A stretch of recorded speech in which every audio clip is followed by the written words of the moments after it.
Time to clean the old vault.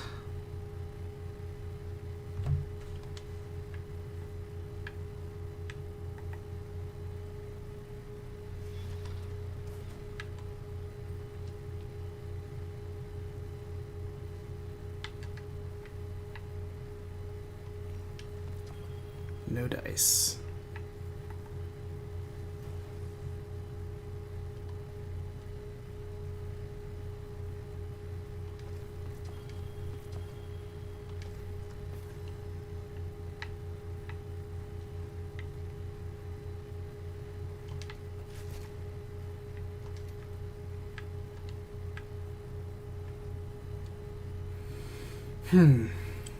Too much crap in here.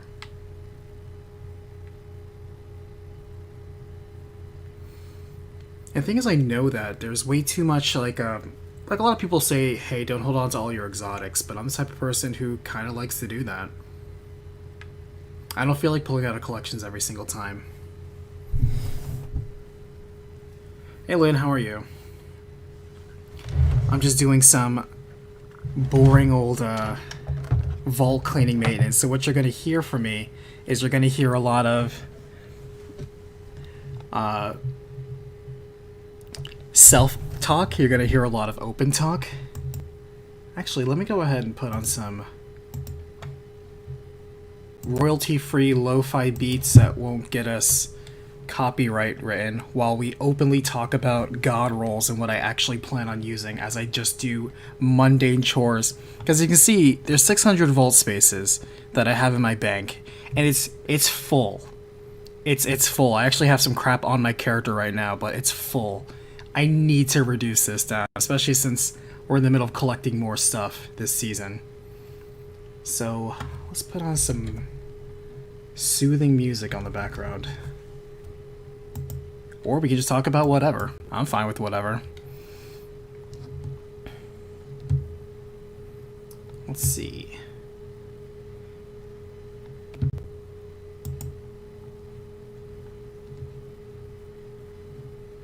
Here we go. Lo-fi beats to study to. I love how that's become a category. We got a 24-hour live stream of this? Yeah, let's watch this. And not this.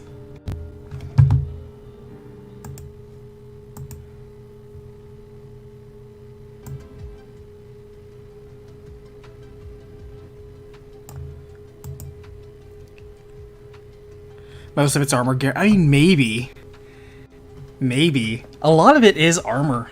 Suni, just letting you know. Because here's the thing. I run all three characters. All three characters. And I know for a fact I have a bunch of armor here, as you can tell. And yeah, like some of it I use for builds and a lot of it I don't. And honestly, like some of it's just crap. Like I just hold on to it. I don't know why this is here. I should absolutely hold on to that. I love the Steam Engine one. But we're going to go through and we're going to throw away a bunch of stuff. I just have way too much garbage. Hey Nova, how are you? Oplin, thank you so much for being a member. Shout out, high five, and welcome to the Enclave.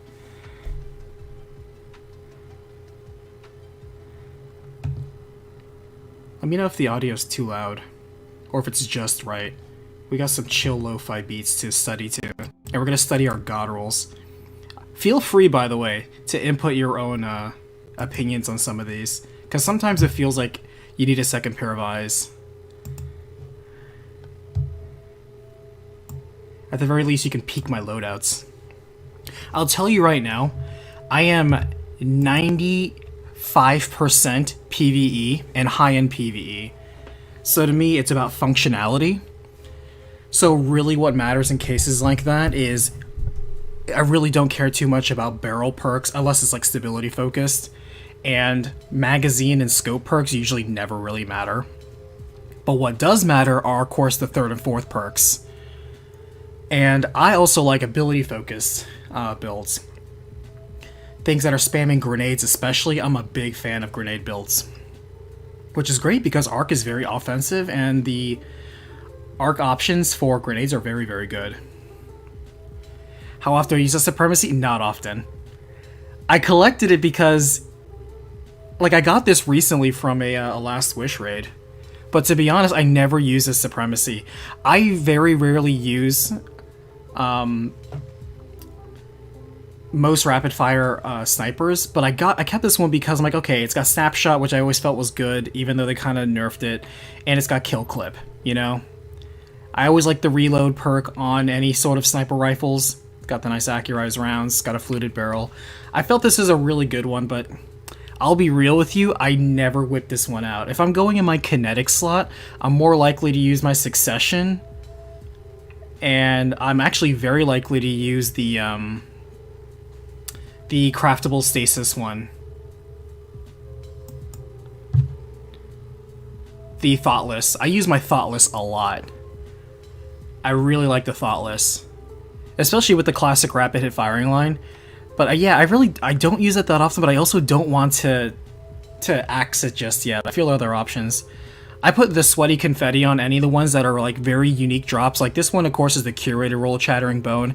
I never use this, but I keep it because A, it's the Curated Roll, and B, they're never going to drop with double damage perks ever again.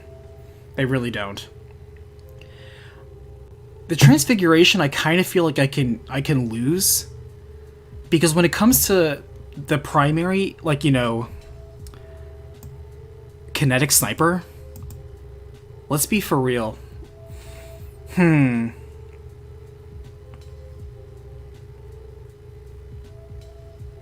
though I love Explosive Payload is one of my personal favorite perks, and you don't see it too often. It's very rare. Outlaw Explosive Payload is very good, but I'll tell you what I use a lot if I can find it, if it's not already here, is I use my... Where is it? Here it is, yeah. This Night Watch. Ignore the enemy's defeat. I didn't turn on the counter till recently, but I use this Night Watch religiously. Rapid hit explosive payload. I use this thing so often. If I ever need a kinetic scout rifle, I either use this or I use the Servant Leader. I like it, both ones, in terms of like the kinetic primary slot. I kind of feel like I can go ahead and axe the Transfiguration. It's not the curated roll, is it? I don't think so. I don't think that's a curated roll. Sandwich Man literally must... Yeah, because here's the thing. The Night Watches, when they give... It's like the, It's like Risk Runner. Risk Runner they give you for free just for doing the tutorial. You know, you don't even have to do the full-on quest for it. You just do the tutorial, they give it to you. But here's the thing. Both Risk Runner and Night Watch are pretty top tier in their class. I know that the story one gets you Overflow Explosive Payload. I don't love Overflow. Especially when you're in PvE. Who cares about, like, overflowing a primary? I'm not gonna run over and be like, oh, right, I got, you know, so much more primary. Who cares? You just, you know, jump behind cover and reload your weapon. What's the big deal? But Rapid Hit, I always find very useful when it comes to, like, scout rifles. I think Rapid Hit on a scout rifle is very good. Same thing for hand cannons. Because there are so many, you know, GMs you're gonna go, and you're gonna need that scout rifle stability. Rampage Kill Clip is curated? Well, that one wait, is it? Okay. If it's Rampage Kill Clip is curated, then I'm definitely dumping this Transfiguration. Because I don't think this is the curated roll. I would love that curated roll, but even though I never would use it. Rampage Kill Clip, to me, is, yeah.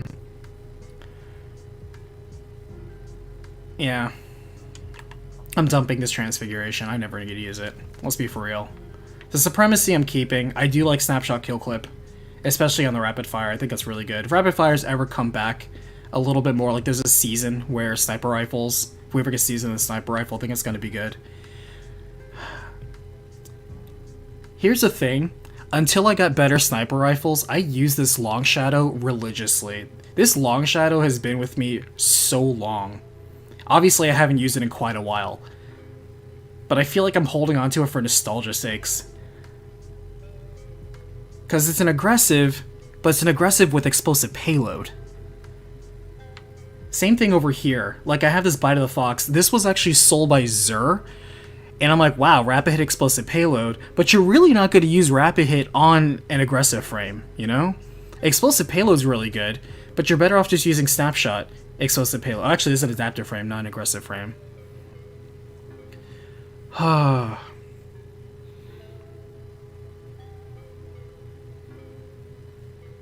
mostly think Overflow's a bit overrated, personally. I know some people love Overflow. I personally think it's overrated, especially when you're in GM content. Like, if a green brick drops all the way over there in no man's land, I am not going to run all the way over there just to overflow my magazine. You know you're going to stick behind cover and reload. Let's be for real. Like, what's the point of that? It's like a nice to have if you happen to be doing like a special weapon. Overflow on a special weapon? Sure. I feel the bite can go. I'm kind of feeling that soon. I think bite can go. I'm not using it. Yes, it's explosive payload, but I'd rather have the long shot or the long shadow for that, and I'm never going to use rapid hit on aggressive frame. Yeah, if you're going to use, like, in that situation, Sandwich, you're absolutely going to use shoot to loot. But even then, like, are you really going to waste a third perk slot for shoot to loot? I don't know. It's so niche to me. To me, if you're that hard up for, yeah, rapid hit and aggressive frame, yuck. Yeah, I'm kind of with you, Alexander. Bite of the Fox is going to go. Let's be for real. You're not going to use it. This one I'm keeping purely out of nostalgia, because this is the gun that during the, if you ever watched my other stream, the solo legendary Witch Queen, Nuzlocke, this is the longest lasting weapon that I ever got as a drop, and actually brought it all the way from pretty much the beginning all the way to Savathun. And I believe actually, Lynn, you were the one who colored it this way, so this is a little memento. Otherwise you're like, why is there a blue there? It's purely for memento. I'm keeping Long Shadow. Snapshot explosive payload is still good on adaptive frame. I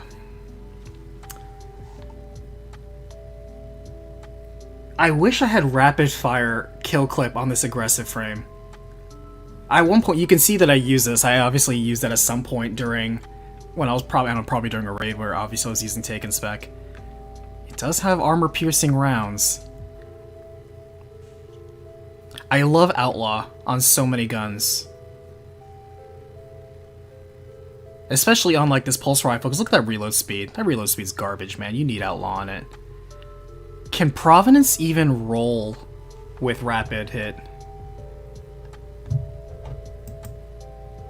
Actually, hold on.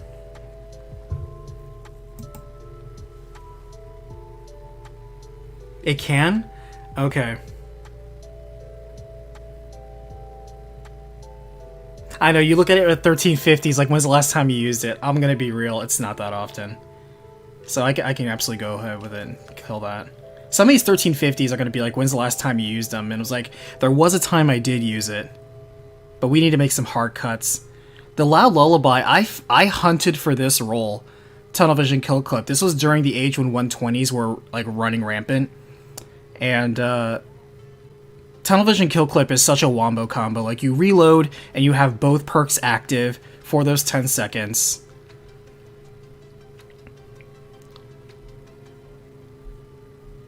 I want to keep this because I hunted for this specific role. And as you know with the moon weapons, like, it's such a tedious thing to hunt this. I'm keeping the Loud Lullaby. In terms of 120s, 120s ever circle around. Do you judge weapons by the best in slot possible or attachment to the weapons overall? So, a little of both. Less on the attachment side. I don't care about the 5 out of 5. What I do care about is, I care about the masterwork, and I care about these two perks. Because in PvE, yes, like, I will accept first column actually matters a lot, but mostly second column doesn't matter that much in PvE. Very rarely is your magazine or your scope perk gonna matter in PvE. Like, it really is rarely a deal breaker.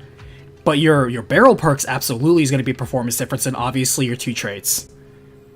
And the masterwork is just a nice to have. This is a nice to have, it doesn't bother me, but I absolutely care about these two, and then this.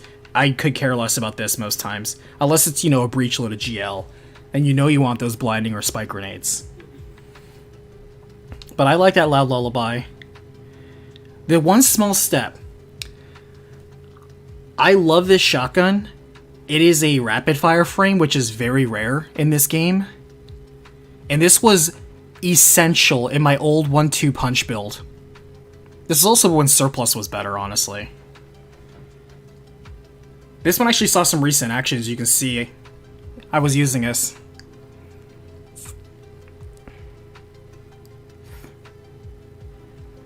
Poodles, how's it going? Thanks for jumping in.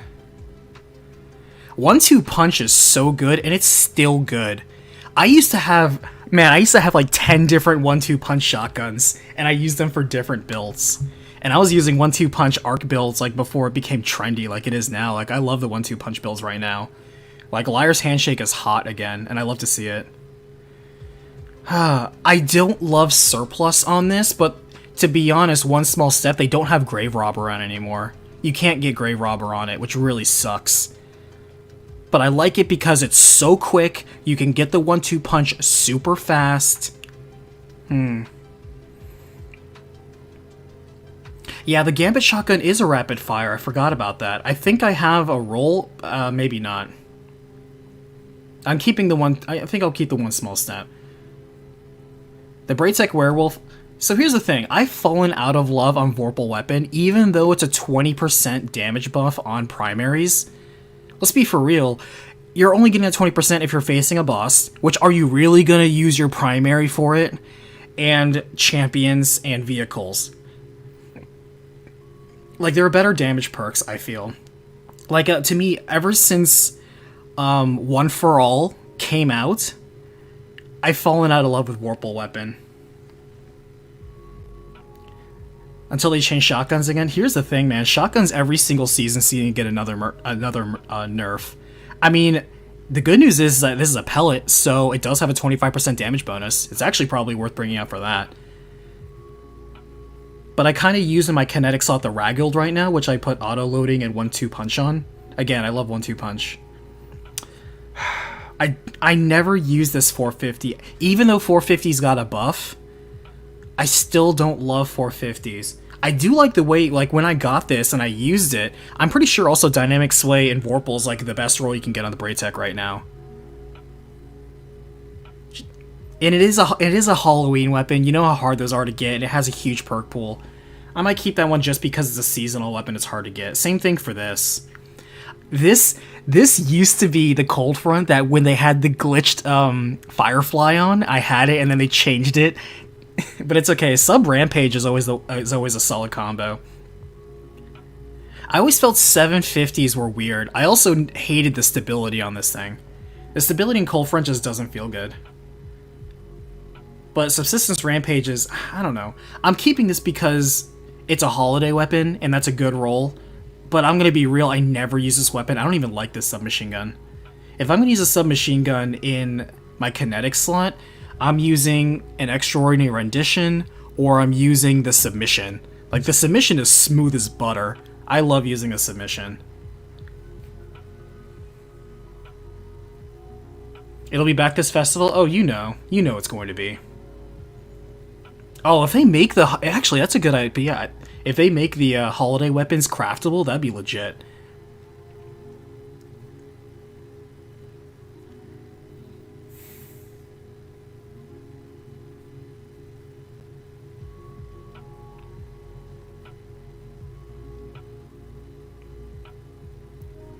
Seventh Officer, I'm keeping this. I actually like the 7th Seraph Officer Revolver. I liked it back when 180s people were crapping on it. And 4 times Vorpal is, in my opinion, really good on a hand cannon. Hand cannons just haven't been in rotation, really. Ignore that Crucible opponents defeated. This I kept during the rare times that I actually used Crucible, so that one saw use.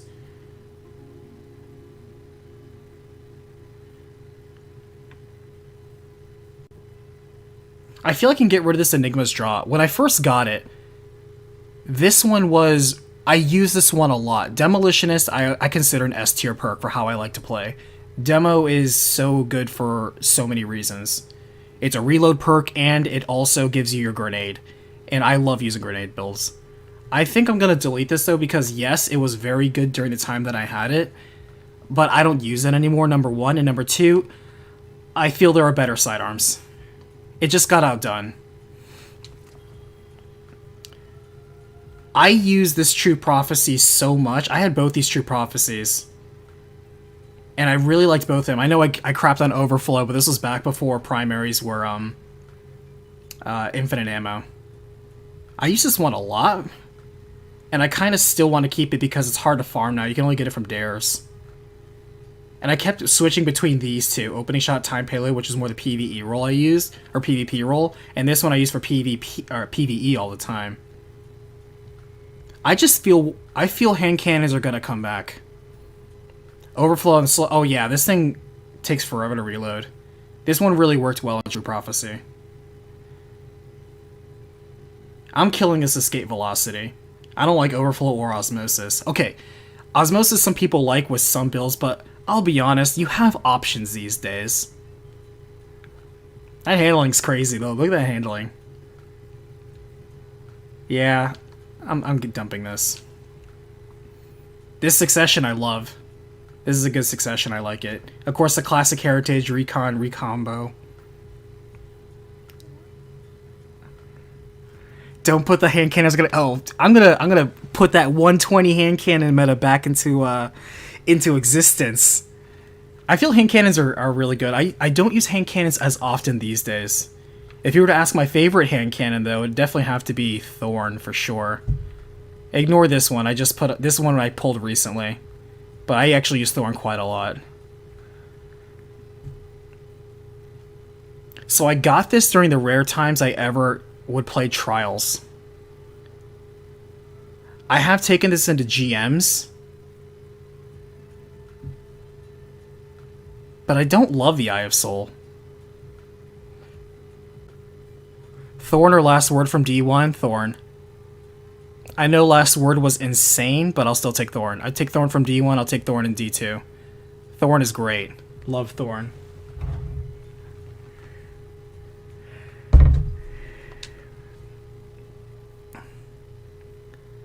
It's got Arrowhead, Attack Mag, Reload perk. It's also got Snapshot, in case I want to switch over to PvP mode. I like the silver and gold on this, honestly.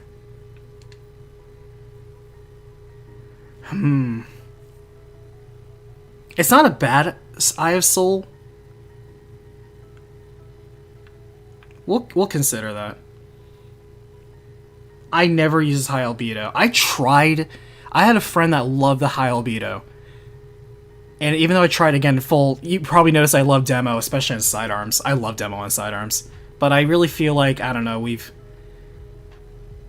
and I like the way it kind of feels, but I don't know. I'm gonna dump this one. I don't realistically use it. I did try to use it and love it, but I'm not feeling it. I'm very particular. Yeah, if I ever want it, you're right. It's still farmable. Even though I don't love the Europa farm.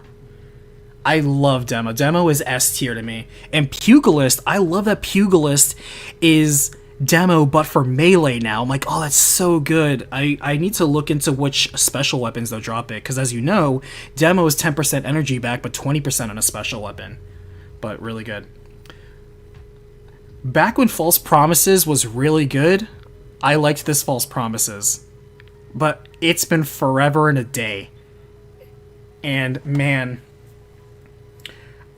okay, don't shame me, but the 1.360 auto rifle I really, really like is only the slug shotgun so far. Really? I have to get used to it. I'm currently working on leveling up it because I just crafted it.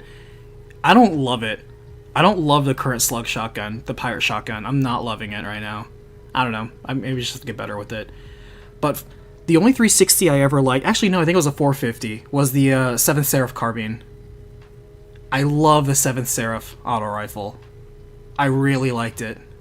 I think that was a 450 though. Current weapons are kind of trash. Yeah, the Scout's good. The sidearm's good too.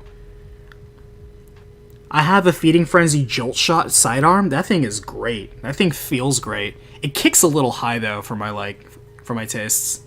But the Scout Rifle's very good, but so far I think it's just the sidearm and the Scout Rifle for the pirate weapons. I think the ritual weapon, the cannonball grenade launcher, is fun, but whatever, man. It's a grenade launcher. But I regret deleting my seventh Seraph auto rifle though. I had such a nice rampage roll with that, and I deleted it. I think I deleted it because I was mad when they killed Warmind cells. By the way, I want Warmind cells to come back. I'm sending that energy out into the universe. I want Warmind cells to come back. I love Warmind cells. Maybe not as hot as they used to be, but just a little bit better. All right, can we compromise? Meet somewhere in the middle.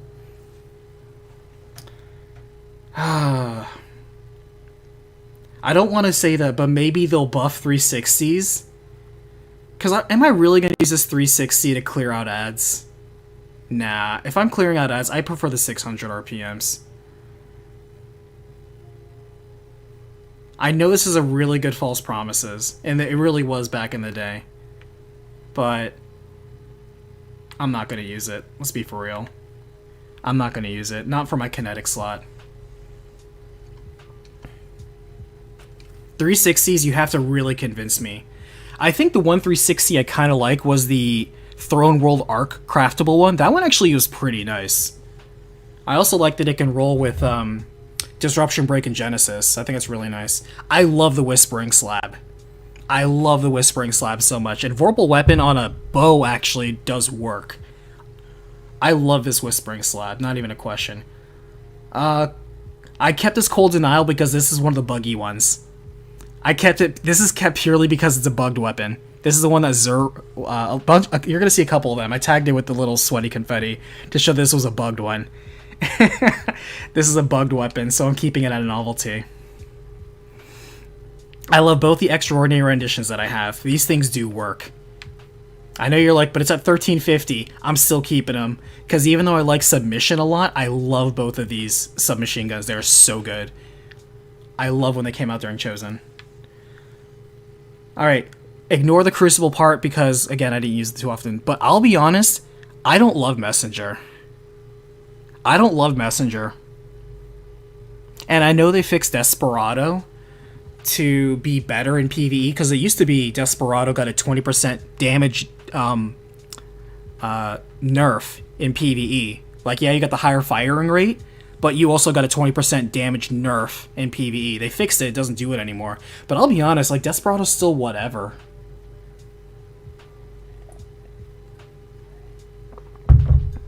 I don't love it, but it almost feels like sacrilege to delete it. But it was like, I don't use it. Let's be for real, I don't use it. I'm gonna delete it. I'm deleting it. Like, I know Messenger used to have its time, but come on now. Actual Blasphemy? Blasphemy used to be a good shotgun. I don't know if it's still a good shotgun. I don't think so. Look at me deleting that Adept Messenger.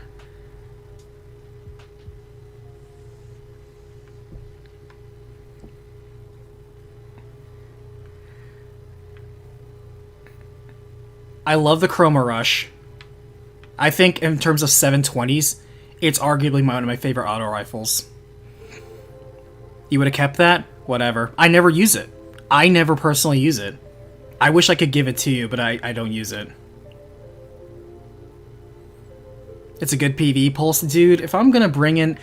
So here's the thing. Here are my favorite PvE pulses. I love Peace of Mind. I love his Peace of Mind. Heating Up Adrenaline Junkie, I love this roll. And I love the way it fits. I love Peace of Mind. And I also love... what is it? Insidious from the raid. I love Insidious and I love Peace of Mind. If I'm going to roll in PvE and use a pulse rifle in my kinetic slot, I'm whipping out my Peace of Mind. I don't even look at Messenger. I don't even look at Messenger. I kept both of these. I use this one more, but I actually like both these ignition codes depending on what I need. It's unfair to compare? No, Insidious gets work done. It is absolutely fair to compare. This is the classic Fatebringer, Sosa Palo Firefly, even though I much prefer my explosive payload kill clip one. And it still has Firefly on it because this is the time lost one. I like this one. I liked it. This is the only time I ever like using Osmosis, was with Fatebringer. Osmosis Fatebringer is really nice in my opinion. But to me, there's like an illusion about adept weapons. Like this Praetus Revenge. Oh, that's another one. I really like Praetus Revenge as a sniper rifle.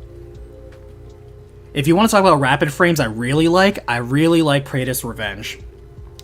Back when VOG was still out and I got this and I was using it, I'm like, oh, this feels nice. This feels really nice.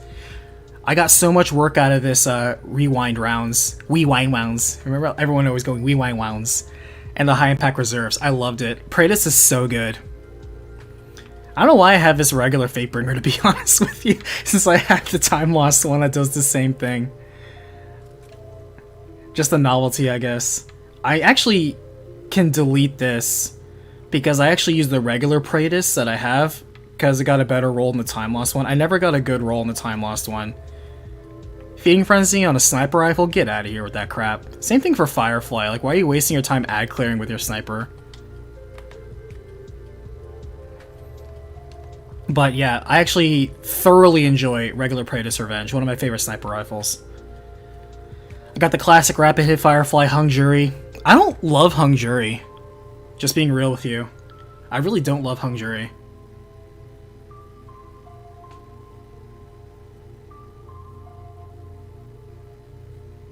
Would I love Vorpal on it? I would have loved Vorpal on it.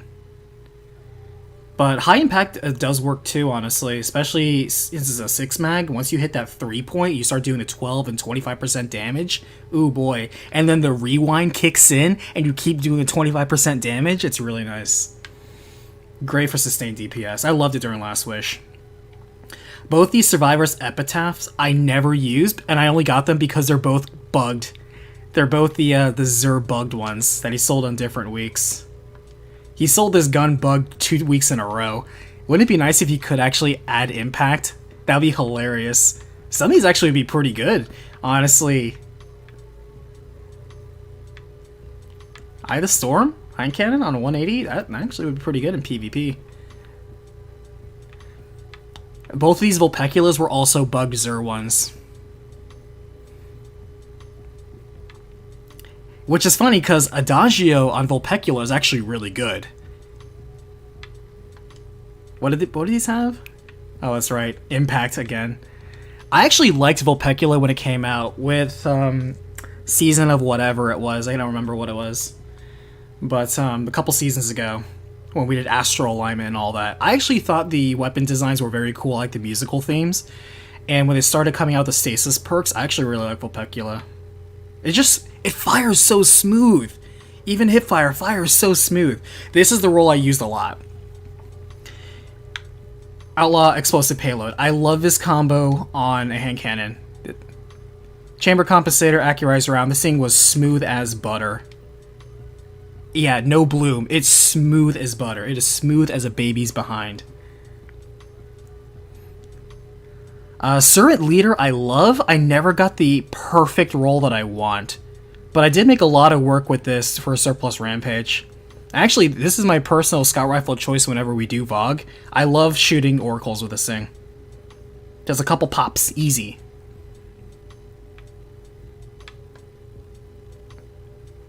Hold on. Oh, that's interesting. Check this out. This one doesn't have the Gambit perk, but this one got the Revised Gambit perk on it. So I have a Bug Servant Leader. That's hilarious. So, even though I got them in the same season, one of my Servant Leaders is bugged. It doesn't have the Gambit perk on it. Wow, that's kind of cool. I actually prefer using this one anyway. I want to love Kill Clip on this, but I'll be honest, I don't love it. It's because I don't have a reload perk on it. So I think I'm going to delete this one. Kill Clip would have been nice on it, but without a reload perk, it's really hard to do on this. So I use this one more anyway. Judgment. So this was an experimental roll. Yeah, the Gambit perks suck. They still suck. Let's just be real. Gambit needs work. Okay, maybe not a hot take. I would be perfectly fine with them just stop trying to fix Gambit and just get rid of Gambit and make Dares a new playlist activity. And then maybe every other season you add a new arena as part of the rotation. You know? Experiment with some of these old... Like, imagine if they brought Prison of Elders into Dares. How cool would that be? But believe it or not, I used to love Gambit so much, and I remember when they got rid of the Gambit perks and they said, oh, don't worry, we'll bring back Gambit mods. It's been like 2 years since you said that. Okay, I'm exaggerating. It's been like 1 year, but like it feels like 2 years since they took it out, and they're like, nah, we'll bring it back. It's like, bring in the Gambit perks. Allow us to have more roles again. You can still predict where people spawn. Ooh, I bet you're a Dredgen 5. I bet you're Dredgen 5. I like the Judgment Hand Cannon. I regret that I don't use it as much as I like to, but I love this role. I love Demo. I love that Demo's in the 3rd slot, and Adagio on a hand cannon is one of the best rates of return because it's only a minus 15% firing rate, but a plus 30% damage bonus. It is very good on hand cannons. I love this combo. Again, it's one of those, when I feel like using a hand cannon, it's one of my options. This one I've used more in builds, but I like Judgment. First gen Dredgen, but not a 5. Hey. This Scaithlock I love. This is one of my go-to add clear weapons. Probably noticed with just like the kill count on it. I love this. I love the Scaithlock. I wanted to love the Last Judgment, the Trials of the Nine auto rifle, because stat-wise, it's so nice. I want to get it with Demo Junkie. I have a Demo one-for-all role that I like, but until then, I love this Scaithlock. Like, super good. My favorite auto rifle in the game is probably Gnawing Hunger. I love Gnawing Hunger. I love Gnawing Hunger so much, and this to me was like a kinetic Gnawing Hunger.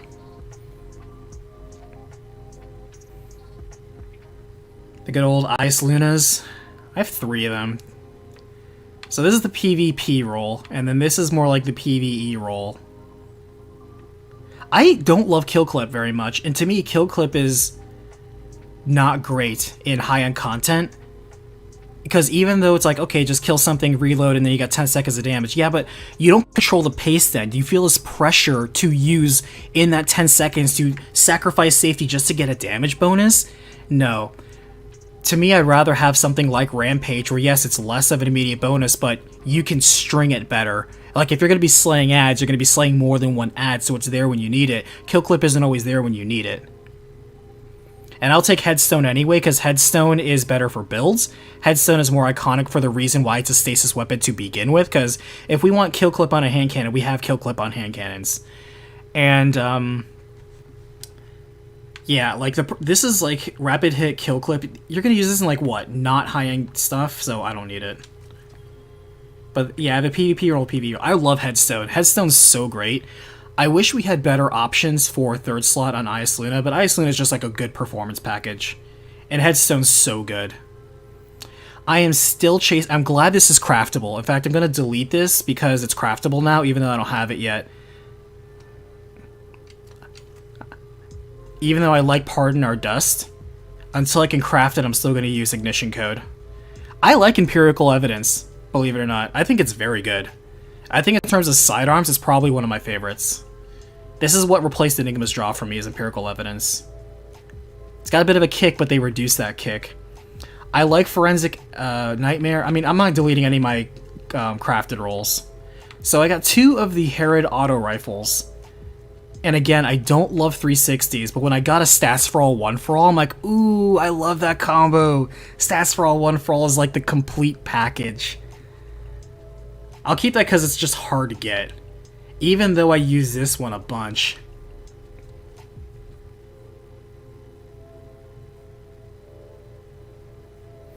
You're still keeping one with the 1k kills on it? Yeah, see, Spike, Blinding, Ambitious Demo, that's such a beautiful combo right there, Sandwich. I agree with you. But, yeah, like, now that I know I can craft it, I'm just not keeping the regular one out, because the one I had was good. The one I had was good, but whatever. I thought I would love this heating up multi-kill clip, and I did use it. Like, you saw I masterworked it, it's at 1570. You know, I was using it until last season. I like this auto rifle. I just don't love this auto rifle. And I got a better roll, too. So... But it's also stasis.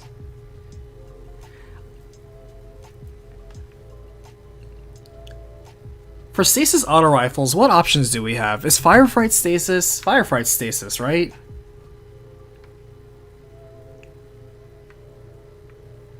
Actually, why do I have this? I already crafted no reprieve. I don't even know why that's there. That's even a terrible roll. Get out of here.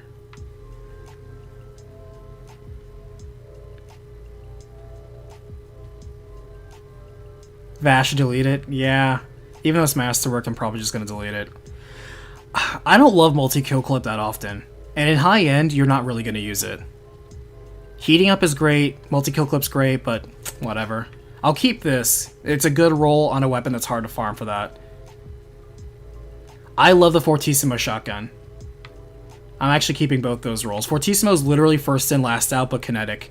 And I love the feel of that. Love deliverance, love submission. I do have an adept submission.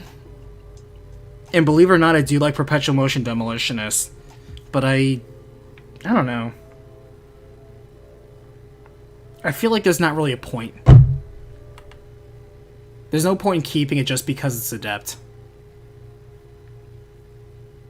Let me tell you what, I love this threat detector Vorpal. This thing kills champions with a quickness.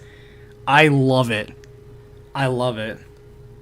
And even demo Vorpal is very good too. Like, Vorpal on this thing is a beast. Let me tell you what. But yeah, I love it. It clocks champions like you wouldn't believe. I feel like I should just get rid of this. I'm not going to use it. Crafted's just better. I don't think Reckless Endangerment ever... Like, I'm keeping this because it's the ritual weapon. And sure, you can pull it from the kiosk, but... Or whatever. Who cares? But I don't think this was ever a good shotgun. I remember pulling it out a couple times, like, alright, I wonder how this is. And some of the playlists, I think, like, the best ritual weapon we've gotten in recent memory is probably Salvo. Like, Salvager's Salvo is just, like, so good. It's still, like, king.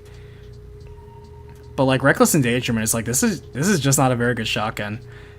I don't think anybody's ever used it and liked it. Oh, I don't even know why I have this Ragold, because I crafted mine. Yeah, get rid of that. That I'm just keeping just because the red box and I want the materials when I run low. Just banking it.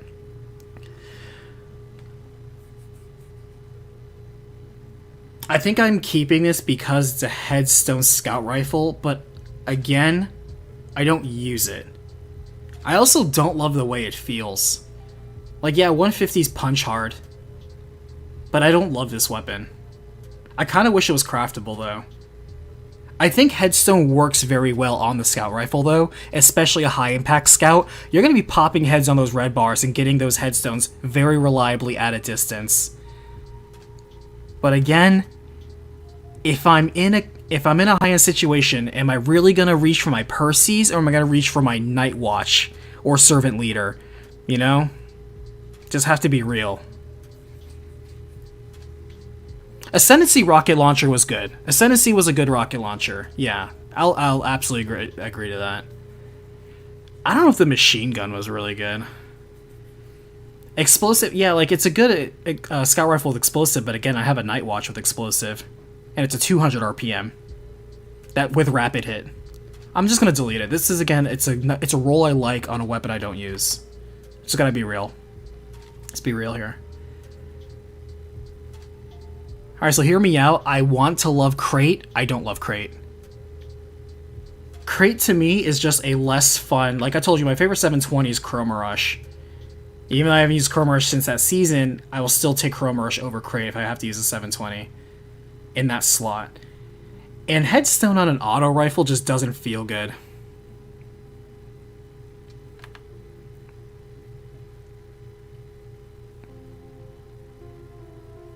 I don't love this Crate. I'm just gonna delete it. All the crafteds. There we go. There's Firefight. Firefight is yeah, it's a 450, and it is that.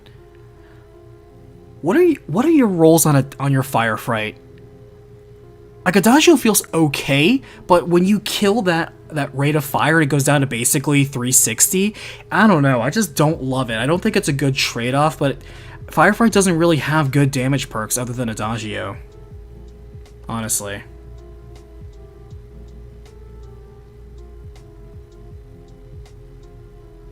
So, I don't know why I have 3 Burdens of Guilt.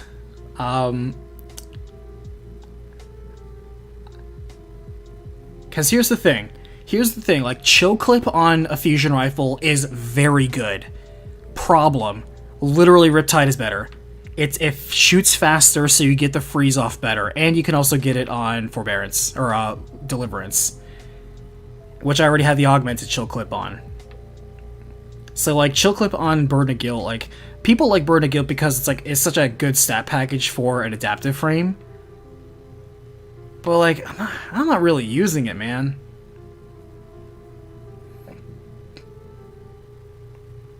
I feel like I can delete all 3 of these and I'm not gonna miss it. I don't find myself ever pulling out Burden of Guilt. If I'm gonna go with my Stasis fusion, it's either Riptide or Deliverance.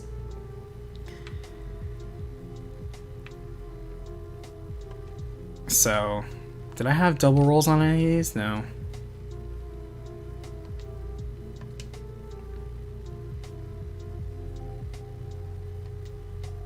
Yeah, I can just delete all 3 of these. Or I'll just a bunch of doo-doo better. Alright, Lingering Dread. I like this Lingering Dread. I was really glad when it came. And I got the exact roll. Blinding and Spike with auto-loading and Chill Clip. I love the chunkiness of it. When you hear that thunk, and it just sounds like you're shooting a wad of ice at something. It feels so good. I love this Lingering Dread. It's so nice. Ignore the 0 thing. I just turned on the tracker. I used to never put on trackers, but I don't know why. But whenever I get like a roll and I'm like, I love this roll, I'm starting to put trackers on it. I love this Lingering Dread. This is my PvE Austringer. I like the way it feels, even though I'm at level 30 for it, and I used it a lot. I'll be real, I kind of don't prefer using Austringer that much for PvE hand cannons.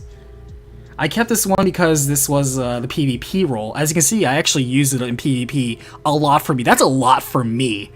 Somebody who almost never plays Crucible, getting like anything higher than 12 kills on a weapon is amazing. So I used Austringer a lot in PvP. But ignore that.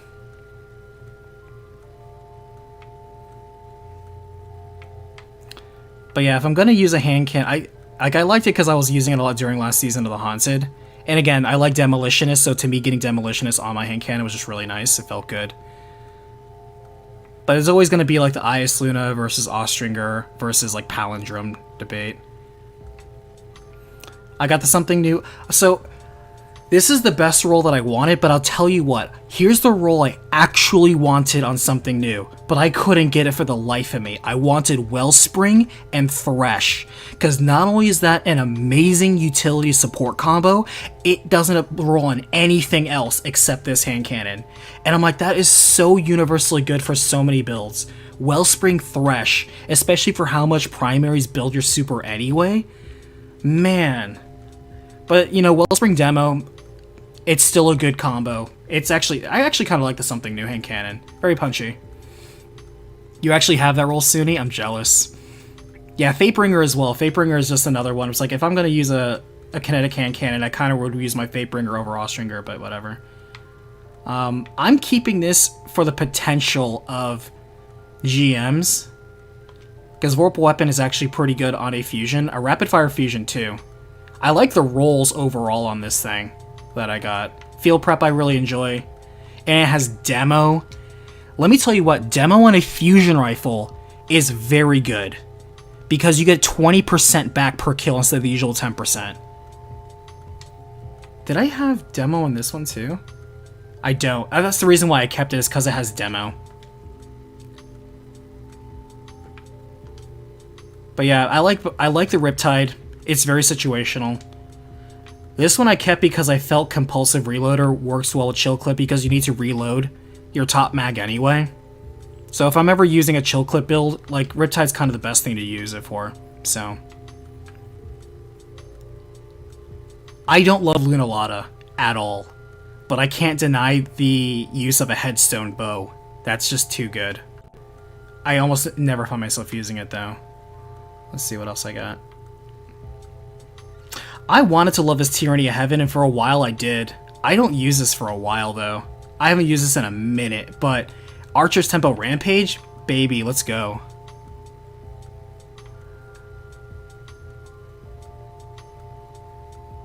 I think this is the curated Age-Old Bond.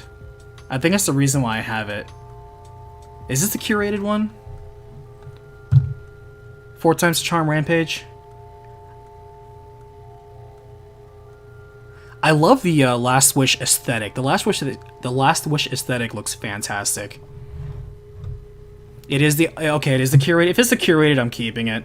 That's not a bad. I love Rampage on an auto rifle. I kind of wish that we got those. Like they kind of, you notice how much they scale back Rampage in general? How rare is Rampage these days? It's crazy. You really don't see Rampage. I think we see Dragonfly more often than we see Rampage these days. What's up with that? What a world we live in. I kept this Techian Force because I love the fact that it has 2 damage perks on it. Even though Kill Clip and High Impact Reserves are kind of against each other, because Kill Clip you want to reload after the kill, but High Impact Reserves you want to run the mag down. So they don't really work unless you proc, you know, Kill Clip and then somehow shoot off 6 shots into High Impact Reserves. I like the novelty of this. But yeah, it's being pushed up by yeah, because I'll take Rampage over Kill Clip and Multi-Kill Clip. I debatably won't take it over One For All, because One For All is still 35% right now, and it's super easy to proc. Like, in terms of... And Swashbuckler, I think we see a lot, especially this season. But Swashbuckler I always liked. Especially since it's so easy to get melee kills these days. I'll be honest, I have no intentions of using this. I kept it because it's a cool roll, and it's kind of hard to get this. But at the same time, I wouldn't lose sleep if I deleted it. It's just like a cool thing. You know? What do you think, chat? Should I delete it? It can roll a Rampage Kill Clip? If it can roll with Rampage Kill Clip, hold on, let's fact check that. If it can roll Rampage Kill Clip, then absolutely we're dumping this. I would absolutely take Rampage Kill Clip. Oh, it can't? Oh, okay. Thank you for checking that.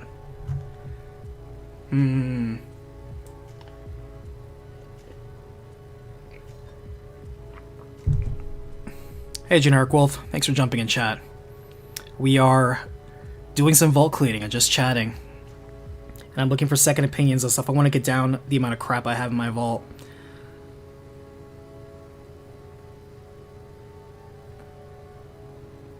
YouTube recommended this stream? That's nuts. This is literally just me. Okay, let me just stream my vault cleaning because I have nothing better to do. But hey, welcome all the same. If you play Destiny 2, I'm more than happy to have input from you. Sandwich Man, Oni, love your vids. Thank you so much. Surprised to see you playing D2. Oh, dude, well, just friend me on Bungie. I'm always looking for more people to play D2 with. I play D2 a lot. In fact, I should not play D2 as much as I should be working on the next video. Yeah. Sunni, Sandwichman, absolutely. And if you guys are looking for a clan, I have a clan as well. But yeah, just hit me up.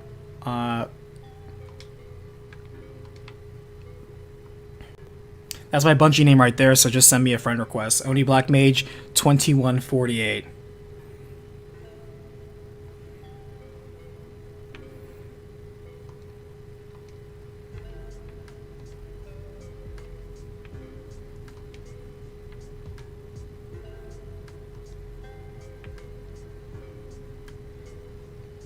I'm very consistent with my naming, by the way. You probably noticed.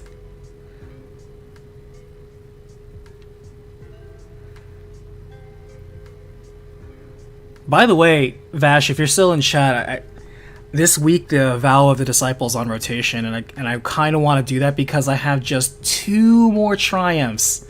2 more triumphs and I'll have the seal on Vow of the Disciple.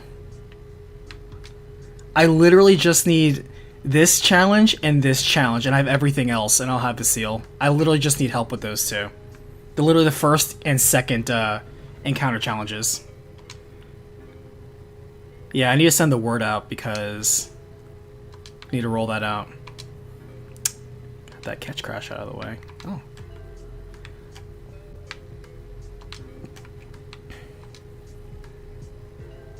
Oh, we finally got it. Man, we almost never get Tank Banker. Like, people are usually so slow to destroy and catch crash. I'm so glad to finally get that. This is going to take actual coordination. I don't know how you can not get spotted by the security optic if there's like a cool trick to do. Anyway. Where were we? Here we go. So yeah, I'll leave it up to you, chat. I'm kind of divided. Should we kill this fusion rifle? I'll be honest, I have never used it. I shot it a couple times out of for fun. But yeah. Just do with randoms? Well, that's just it though. Most randoms don't want to do challenges.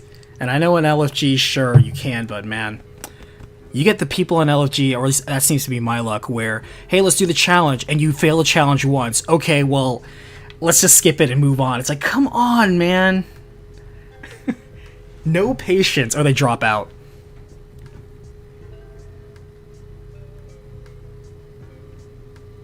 And here's the thing, as much as I love D2, I do not love D2's LFG. I'm curious to see if the social credit system that they're coming up with during Lightfall is actually going to pay off, so we'll see. I kind of want to volunteer and help. I always wanted to try to be better at being a Sherpa, but we'll see what happens. But yeah, I'm more than happy to raid with you guys if you guys are down for doing more raids. Always looking for people to do raids. I bug people. Jump into my Discord, by the way, and tag yourself with the D2 tag. And trust me, you will be bothered all the time by people looking for people to do raids. If you want raid attention, you're going to get it. I love to raid. And run dungeons too. I think I'm convincing myself. I'm giving the choice to you, but it's really the illusion of choice. I'm going to kill this fusion rifle. It's a novelty roll, but I'm not going to do it. Social credit system like China, it kind of is. So what they're trying to do for Lightfall is they're trying to basically have like a guardian social credit system where the more you help carries, or the more you help new people, or post on LFG, or you do a good job, or give people accolades, you basically build credit.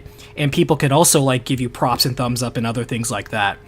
And if you're also a rage quitter, you're a piece of shit, you're a toxic player, people can also, I guess, deduct social credit, or at least complain about you more publicly, and kind of warn the next person, hey, watch out for this scrub, he's a rage quitter, don't raid with this guy. So, bye Techie Enforce, or Tech Witches as you Guardians call them. You're cool, but you're just too weird. Waking Vigil. I like this Waking Vigil. This is one of the few times I actually like Kill Clip. I don't know why, because it's Rapid Hit Kill Clip. I guess maybe because it's a 140. And we don't have that many good arc hand cannons, just being real. We kind of don't. Arc hand cannons are hard to come by. Oh, you could roll Rampage Kill Clip on the OG Tekken Force. Got it. That would have been better. But yeah, I like that Waking Vigil. I love his Vouchsafe. I haven't used it as much as I wanted to, only because, like, again, Scout Rifles come in and out, but whenever I want a Void Scout Rifle, even though there's the crafted one from the Throne World, I will still reach out for this Vouchsafe. I love his Vouchsafe. This has gotten me through so many GMs. This is one of my many 1-2 punch shotguns that I held on to. It's even 1570. I've been using this Retold Tale.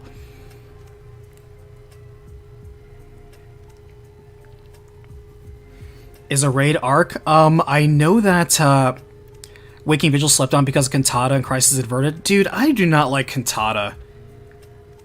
I love the way it looks. I don't love Cantata. And Crisis Inverted is whatever to me.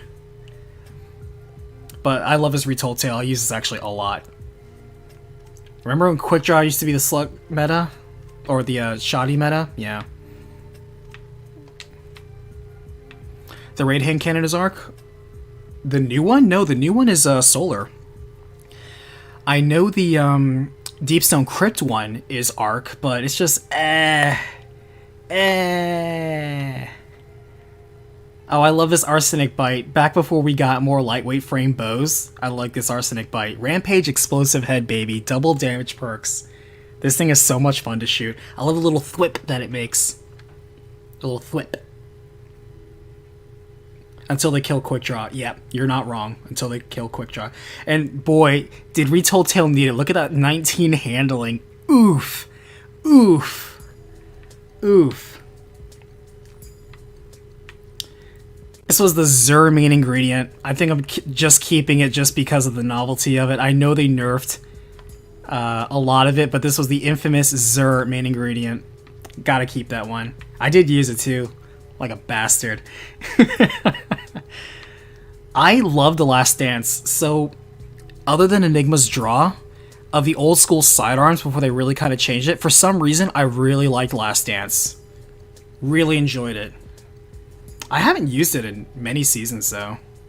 Look at its stat package. Look at that impact range and stability. This thing was a workhorse. Honestly. But honestly, Full Trigger and, like, a Dragonfly, we can do better. Boy, remember sight perks? When's the last time you see sight perks on weapons these days? I'm nostalgic for this weapon, but I'm gonna be real on it too. Sorry, Last Dance. I love you. Good old Not Forgotten. Check this out. I love my level 0 Horrors Least. This dropped for me during a Nightfall, and I was like, excuse me? So, this is absolutely just for funsies. In fact, let's put the little sweaty confetti on it. This is a nice little funsies weapon. My level 0 Horrors Least. It is a kiosk item. I should delete it. Because I could just get this from collection or from the kiosk at any time. This is my baby. And that's not even all the enemies defeated. That's when I decided to turn on the kill clip. I love this Gnawing Hunger. And check this out, Drop Mag, which no longer exists in the game. Look at that reload speed. Even with Subsistence, 87 reload speed, this thing was snappy. I love it. It costs 14 cores each time? Oh yeah, you're right, never mind. I got the Drop Mag Gnawing Hunger. This thing, I love it. I love this Gnawing Hunger to death. Even to this day, I use it. That's why it's 1580. I literally use this to this day. I love this Gnawing Hunger. Orwing's Maul. Okay, so I should probably delete this because I kept this because back in the day, this was only one of 2 Blinding Nade grenade launchers, but these days, we have like a dozen Blinding Nade breach loaders, so I can safely delete this. I do like this has demo, though. This is a demo. Actually, hold on. No, Ignition Code runs with demo. Yeah, I have a demo one. Okay, so Orwingles, sorry, but you're out. Because, let's be for real, it's Void, and if we're doing a Void breach loaded, you know we're going with, where is he? There we go, Truth Teller. Good old Truth Teller, baby.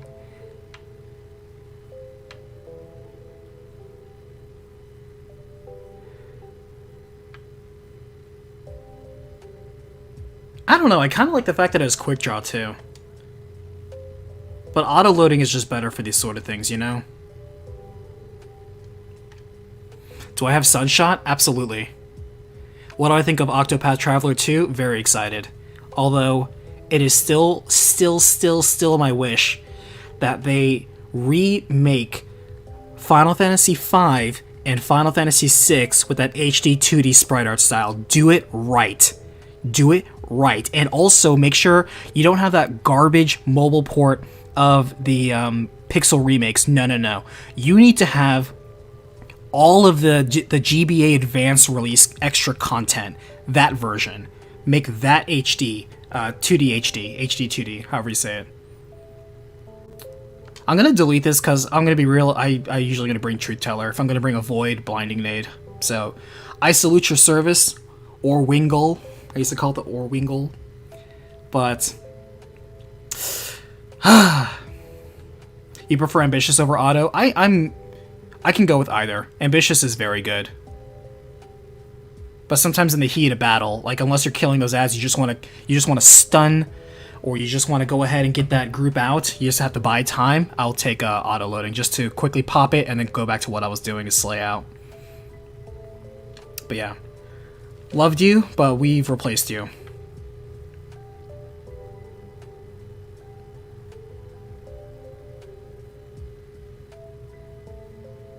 I don't know if I've ever used this apostate. It's a rapid fire as well with explosive payload. What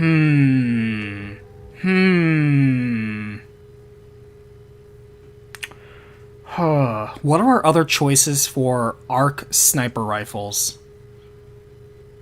Oh, YouTube recommended because you watch your recap videos? Oh, well, in that case, thank you. Thank you, Generic Wolf. I appreciate you.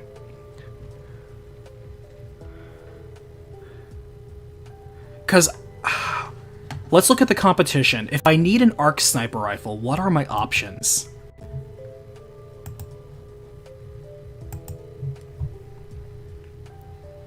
I'm trying to think. Oh, we have a Dord. Never mind. Let's be for real. Am I gonna whip out... You know, if it's like, oh, I need an arc sniper rifle, you know you're gonna whip out a Dord. Come on now. Even though it's an adaptive frame, this is a rapid fire, and this has explosive payload, and I love explosive payload. One of my favorite perks in the game.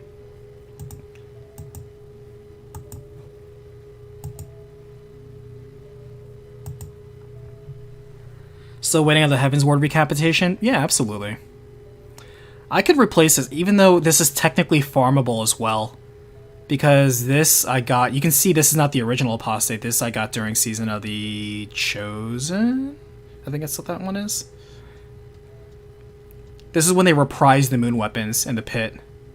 And I got this, I'm like, this is a very good roll. And then I never used it. Actually, I did use it. I put a minor spec on it. Why on earth was I killing red bars with this thing? Maybe I was just taking pot shots.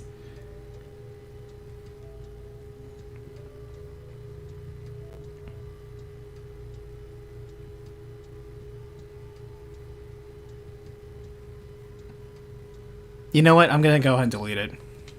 I'm not gonna use it. Let's be real. Ancient Gospel. I'm gonna go ahead and delete this. I don't like this hand cannon. I know there's some people that love Ancient... I don't like this hand cannon. Delete. Even though I like Outlaw Kill Clip, I'm not gonna use it. Every Waking Moment. I like this gun.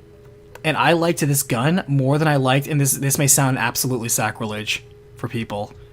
I like this gun as a 600 RPM submachine gun more than Funnel Web. But I won't lie, the Funnel Web, for its archetype, is better at doing its job than Every Waking Moment is at doing its job. So...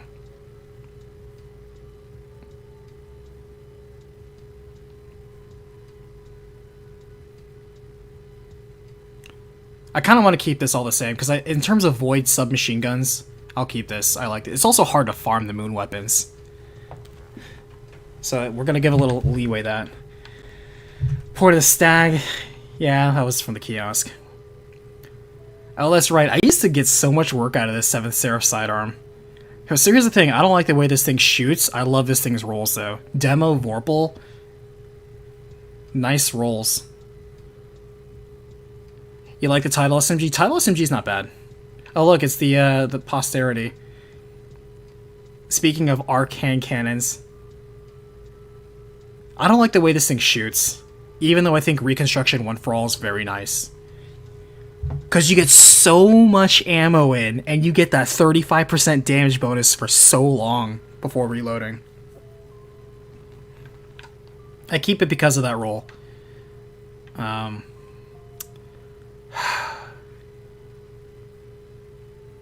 I like this gun, but I can't even remember the last time I even wanted to put on a Void sidearm.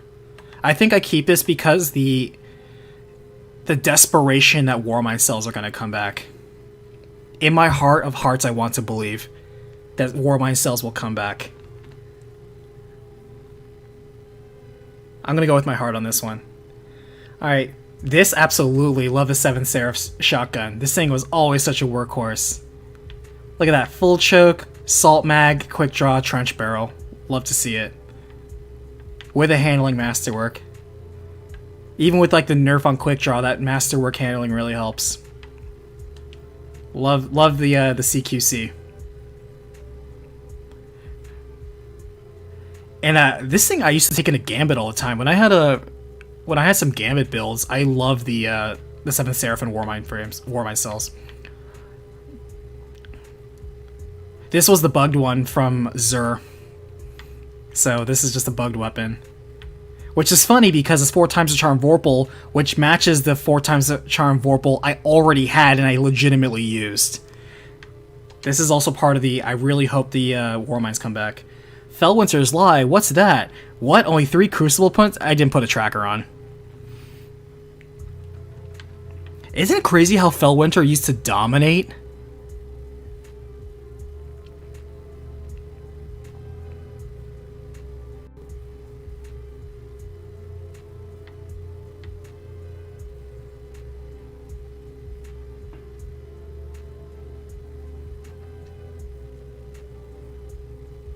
I think this was another Xur buy, where everybody was going crazy over this Timeline's Vertex. The firmly planted snapshot. I think this was the one everyone logged.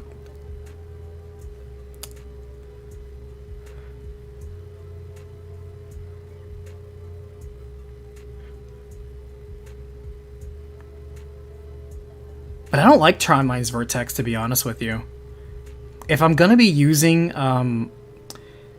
because this is more of a PvP role, and I'm not gonna use that. I don't care how good it is. I use Cartesian. I love Cartesian. This Deafening Whisper, baby, I've been using this ever since I got it in Season of the Hunt. Ambitious Rampage. This was so good. And you can't even farm this anymore, so this thing's staying. Waveframes are still so good. And other than the exotic one, we don't have a Void waveframe, do we?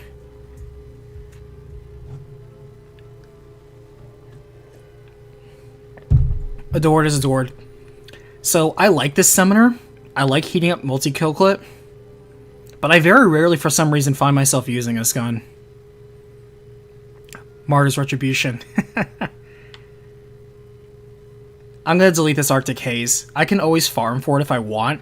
I never found a good use for this 720. It also just, in my opinion, is just like crazy bad with its stability. It just jitters all over the place. It needs something like a either tap the trigger or I don't know. Getting rid of that. This one actually feels good. The summoner feels smooth as butter. Like, I know I had worse stability than the other one, but this thing actually feels really good. I don't love multi-kill clip, but I did like this roll. I was never good with Cloud Strike. You want Airhead Breaker Flute on it? Sure. If I ever feel like I want to get that, I absolutely will. I got the Glacial Cloud and Subsistence Reservoir Burst, baby. Got that roll. This thing actually was pretty fun to shoot. You shoot forever with it as long as you kill something. It's so cool. I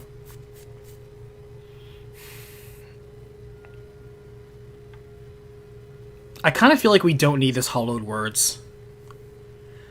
First off, I love Under Pressure on fusion rifles. I think Under Pressure on a fusion rifle is perfect, and I don't hear enough people talking about it. Because as you get low in the mag, and it's a low mag, you get that increased stability and accuracy. So your bolts are hitting where they're supposed to go. This is so handy. Especially when you're using it for yellow bars or majors, elites, or even bosses. This thing I used during boss damage, whenever it was a burn. The 960 charge? Hey man, that's just how it is with them high impact frames. You know how it goes. I used this, I think, more than I used Plug 1.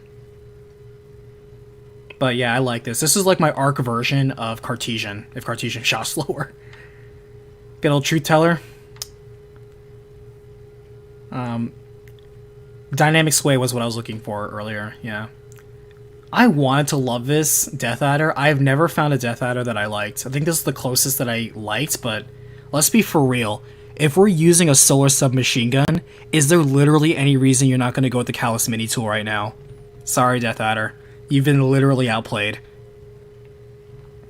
I love this Aikilo's hand cannon. This I used a lot.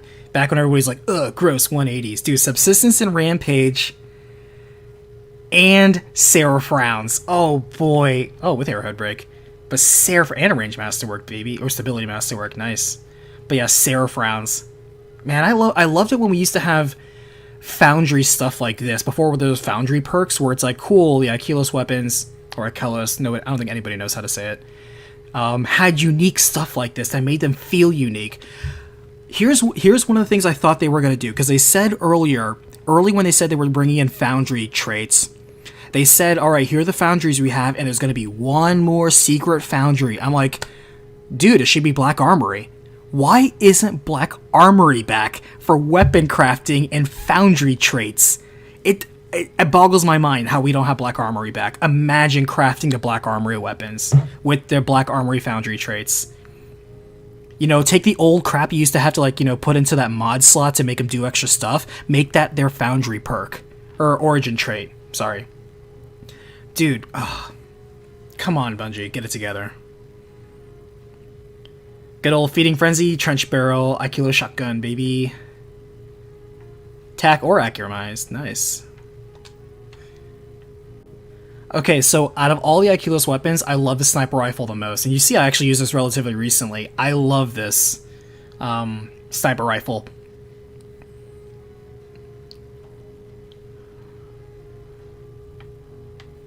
I got so much work out of this Sniper Rifle. I really like it. Really good one.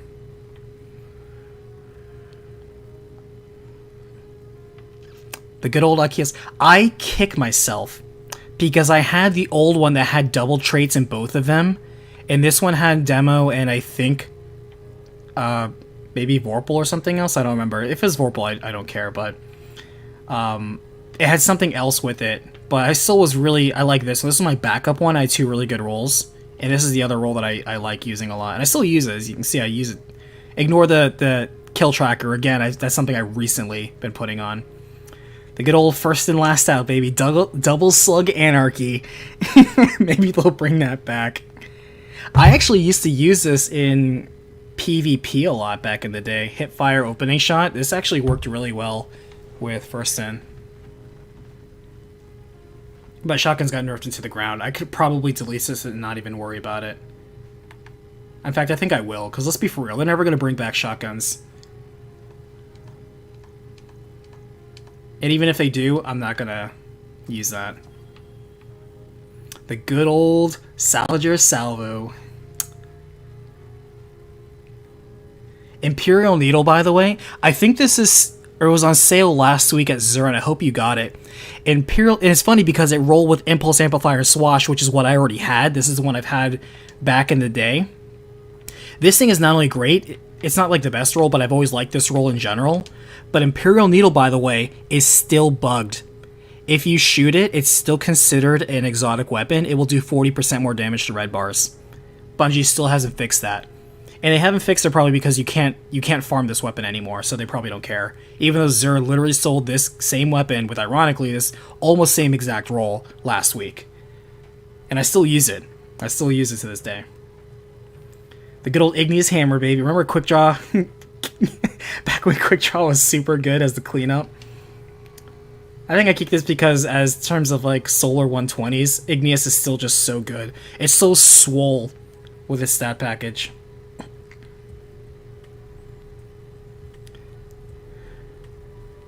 Why do I have this Brass Attacks? Feeding Frenzy, Sympathy... oh, that's right, because it's a bugged one. This is a bugged one from Xur. I was like, I would never keep this roll. This roll, you think it sounds so good on paper. Reloading after a final blow also reloads all your stowed weapons. That sounds so good. But would you really use it as a 4th slot perk?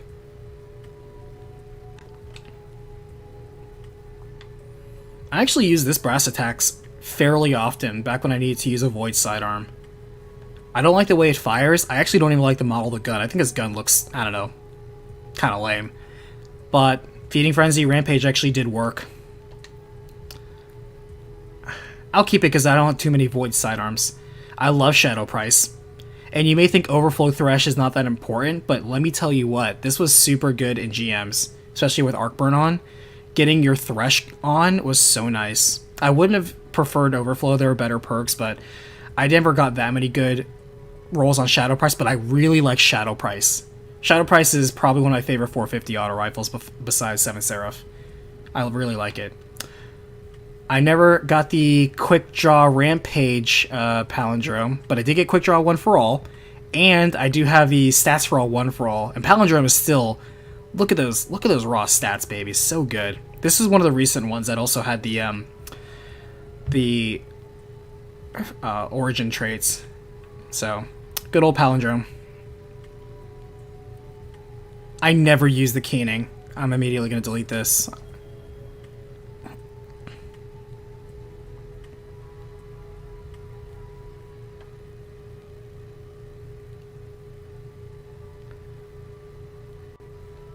I like Frozen Orbit, I don't use it as often as I should. Again, it's an aggressive frame. I like that it's triple tap kill clip, and I also have demo on it, which is a nice, again, to put on special weapons. I've used this a couple times in GMs. It's not my favorite sniper rifle, but I like it. It's okay. I got so much work out of this bottom dollar. When I got this Subsistence Explosive Payload bottom dollar, I love this bottom dollar. You could get Clown on this, I know, but I was fine with triple tap. I think the only reason I have this Trinary system is because it's the only solar fusion that I think I felt like tolerating, besides Cartesian. But I'll be honest, I'm not going to use this over Cartesian, so I'm just going to go ahead and delete it. Yeah.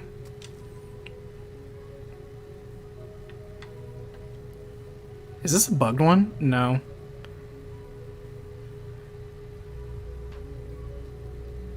So I like all of these perks, especially on a pulse rifle. I just don't like Third Axiom. And it's one of those like, oh, we have so many good perks on a gun that I don't care for.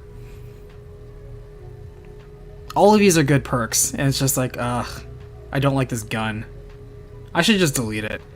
Because, again, being real, if I need to grab a arc pulse rifle, am I gonna grab my Third Axiom or am I gonna grab my Insidious? I'm gonna grab Insidious, so Third Axiom's out. I love Tiku's. Tiku's so good. And these are the two Cartesians that I roll with. And you may be thinking, wait, they're both led from Gold Vorpal Weapon, so why do you have, especially ones like you're using recently, why do you have it? Because, and I never got this perfect option, one has liquid coils and the other has accelerated coils. I wanted to have the option of both. I never got that. I also like this look. I love the shader on this thing. Looks so nice. But I like both of these Cartesians. So it depends on what the damage phase is. So, Thaki, how's the season? Haven't played it yet. Even though we're 5 weeks in, I think this is just an okay season.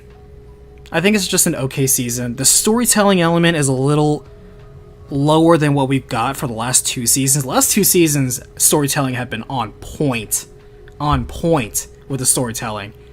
The pirate theme's okay. It's fun. It's jolly. It's kind of a weird direction that they're taking the tonal shift in. I'm having fun. I think the activities are okay. I feel we could use more variety in the ship taking thing, because already between the expeditions and the ship faring thing, I don't know, I feel like we're getting a lot of repetition already. And the story bits have been rather, except for this week. This week it's been a great story bit, but the last 3 weeks have just been kind of small. I think it's kind of cool how they reabsorbed or reused a lot of the old Sunset Lost sectors. I'm not mad at that at all. I actually think it's kind of cool. But yeah, last season was season of the emotional damage trauma, and then we go to Yarhar, we're space pirates. The most important thing, spoiler, though not really spoiler because it was in the trailer, is Aramis comes back and Aramis is doing Aramis things. I love this Grid Skipper. And you may be thinking, whoa, Junkie over Frenzy? Yes. Because it works so well with my grenade builds. But heating up on Grid Skipper feels so good. This thing's like a laser. I also actually surprisingly like this Sojourner's Tail. I don't know why, but Moving Target and Dragonfly is nice. I don't know why I have a Crucible tracker on here. Clearly that was a mistake. Season of Splicer had some sick weapons. I love the aesthetic too. This was one of my favorite Vision of Confluences that I ever rolled. Very simple, tunnel vision kill clip, really good wombo combo. One of the many 1-2 punch shotguns that I have, Found Verdict, which is seeing more life this season because it's Arc. But love the Found Verdict. I think it now rolls with Grave Robber, doesn't it? I don't know. But I've always liked Surplus. Back when Surplus and ability recharges weren't like axed like they are right now, where now abilities, technically all the cooldowns are longer, but we have more ways to instantly recover them. The problem is I liked Surplus back then when I wasn't using my abilities so often, but I'm using my abilities so often now that Surplus has lost value for me. Because I'm always popping my grenades or using my class abilities. I'm using my abilities so often that Surplus doesn't have a chance to really shine. I'm not sitting on my abilities as much as I used to, so I used to love Surplus, I no longer love Surplus. Now I love Stats for All.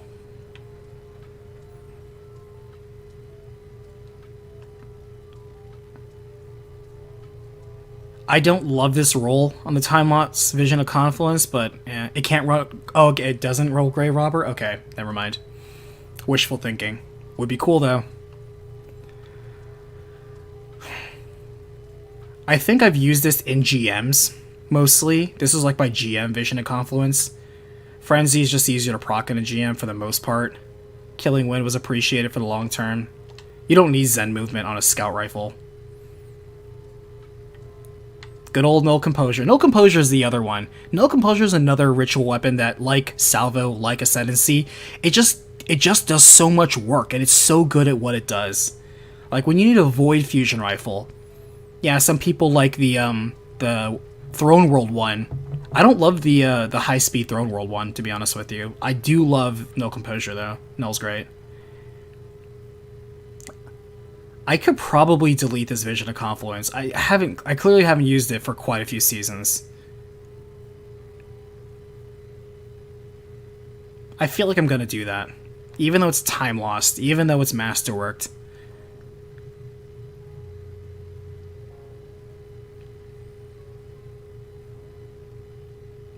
You'd keep it? I'm kind of on the fence. Alright, let's get past it for now. I'm on the fence. Shayura's Wrath. Good old Shayura's Wrath. You know how many times I got freaking celerity on these things? I got celerity so much on Shayura's. Do you have another Solar Scout that's better? That is, Brian, thank you for grounding me. That is exactly the question I should be asking is, okay, in terms of scouts, if I have to go into a GM and I need to take a Solar Scout, what am I taking? Probably Staccato. Honestly. In fact, it probably would be Staccato. And I'll tell you one reason why. Adaptive Munitions. Adaptive Munitions is such an S-tier perk in match game content. And Staccato can also have Adaptive Munitions, or it can have Incandescent, which is always just good in general. And it can get triple tap. So, I'll be honest, I'm more likely if I need a Solar Scout to bring Staccato over Vision of Confluence. Adaptive Munitions is just so damn good.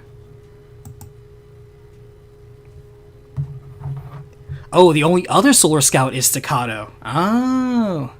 Yeah, I'm not gonna lie. Ever since I got Staccato, I'm not looking at Vision of Confluence.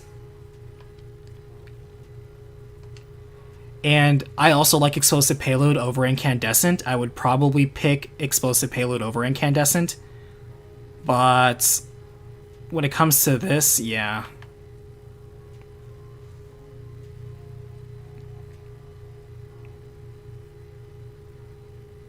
Actually, and what's staccato? Hold on, let me take a look at staccatos. Because I have staccatos over here. Yeah, these are my 3 staccatos. Literally, I was using this. I have a triple tap explosive. Oh, and they're both 180s. Triple tap incandescent, triple and outlaw adaptive munitions. This is the one I actually bring into GMs. Outlaw adaptive munitions. This one is so clutch during the GMs or master lost sectors. Just destroy shields. Outlaw is perfect on a scout rifle. This is my workhorse staccato more than anything. I'll be honest, I don't use the incandescent one that often. It's cool, but I don't use that often. I'm just being real. So I'll keep that. Oh, I need to really grind this because I finally got the catalyst for it, and I haven't worked on it yet. I don't like the skin. It's so gaudy, but at the same time, that's the point. I wish you could shade it better. So, yeah, when it comes to... There's literally... I think it's crazy that there's 2 Solar Scouts, and they're both 180s. And 180s just got a buff, too. Alright, we'll see. I don't use Plug 1 at all. I know it's a Reservoir Burst Plug 1.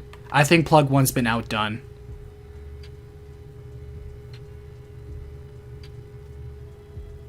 It's not even adept. Yeah, I'm gonna delete this. I don't use Plug 1. I know I masterworked it. I think I masterworked it because, like, oh, it's a Reservoir Burst. Well, we have, like, 3 different weapons that have Reservoir Burst, and they do Reservoir Burst better.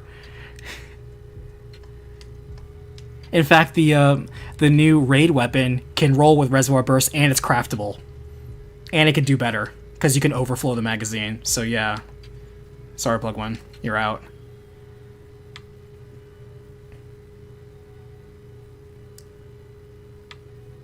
I like the Izume. I never use the Izume. And I have 2 really good rolls that I like. I love Snapshot Explosive. And I did use this a couple times. I threw in a depth mod on there. And Con Cartridge Vorpal, it makes sense, but...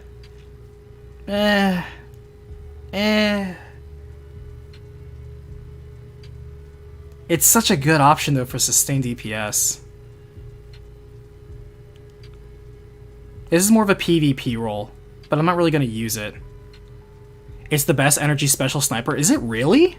Izume is that good? Have I been sleeping on Izume? I do like the way it feels. You know, the Galu this past season actually feels really nice too. I like the way it feels. I think it's just that the Galu, in my opinion, has garbage perks.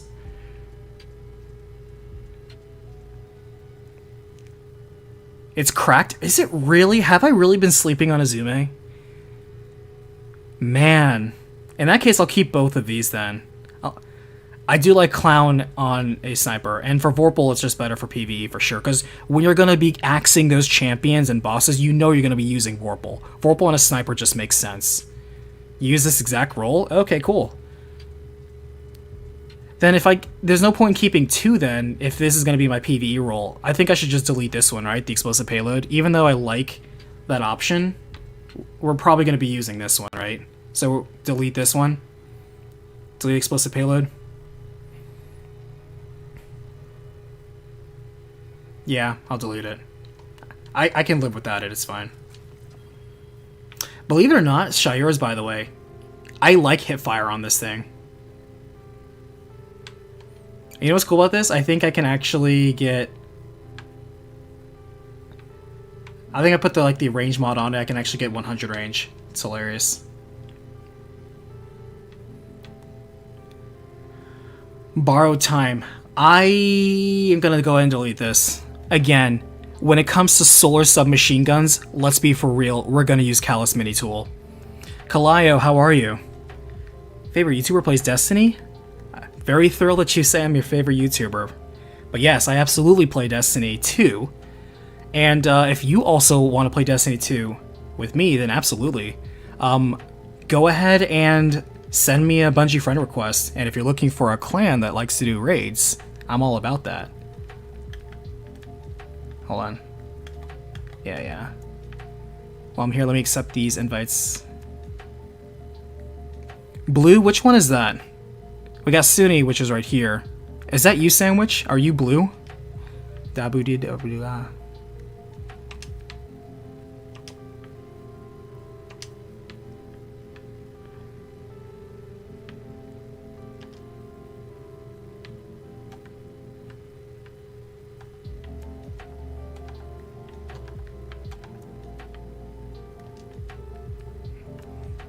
Okay, Sandwich Man, got it. And Suni, you said you were interested in joining the clan. Absolutely. Let me go ahead and invite you. Thank you, by the way.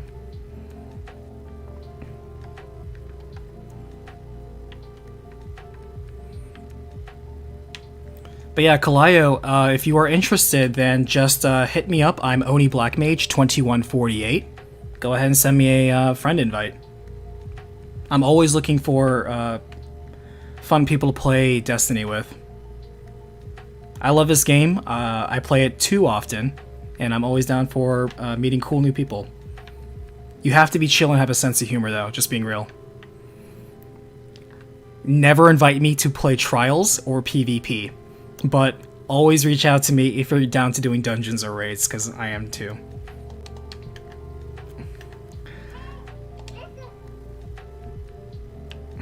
Endless Cube, how are you? Steel Wolf, oh, nice name.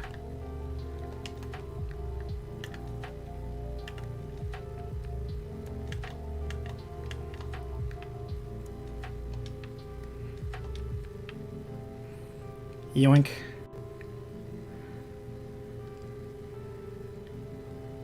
Mystic never invited me to do race sweep business, only does so much. You say that, but Mystic, you did really well on your first King's Fall just now. You were a quick learner. We got through all those encounters on, like, yeah, the first try, you know, was always practice, and on some of them we did get first try, but you picked up really quickly, and on second try, we got pretty much all the bosses, so you're a quick learner, Mystic, so don't put yourself down. And it's good that you, like, now, you know, now that you learn it, when you're more comfortable with it, you can use whatever, you know, I'm not going to bug you on your loadout if you do your job right. You know, if we're doing the damage and we're doing our jobs right, I'm never going to get on anybody's butt about loadout. So, you showed up and you did a great job and you have a good attitude. And I think that's the most anybody can ever ask for a Raid Fire team member.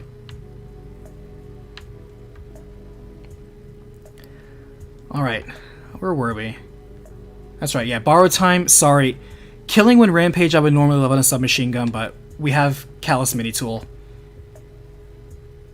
Empty Vessel I keep around because it's a blinding nade on solar, and sometimes that's exactly what you need.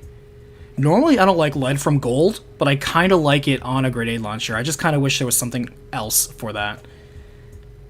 Good old Vex. By the way, this Vex is my first time clear, first time drop story. I've never had any other raid exotic drop the very first time I completed it, so that was my Vex. Very first time we did Vault of Glass. On my very first run, it was absolutely there. I got Vex my very first try. That's my very first try story. Stochastic variable.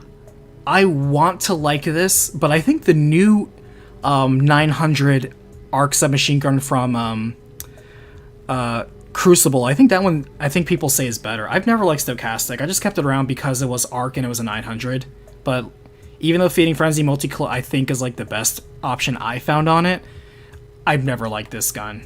I'm okay with killing it. Meanwhile, it took me about 40 runs. Dude, the weapon that took me the most amount of tries to do was this guy, Eyes of Tomorrow. Eyes of Tomorrow took me 49 clears to get. I was like, I better get it by my 50th, and I got on my 49th. My 49th clear for Eyes of Tomorrow. Which I hear actually got buffed, and actually is doing better these days. Compass Rose I'm going to keep because it's a holiday weapon. I think Incandescent on a shotgun works, but we do have the Haunted Shotgun, which also is incandescent. I think it's just better.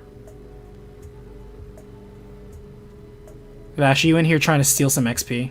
Lauren's Driver, remember this thing was just a terror? I don't like this fusion rifle. but I like the roll. This is the best possible roll I could think for it. Under pressure, high impact reserves. It just works too well on this fusion rifle, but I don't like this fusion rifle. I think this fusion rifle sucks.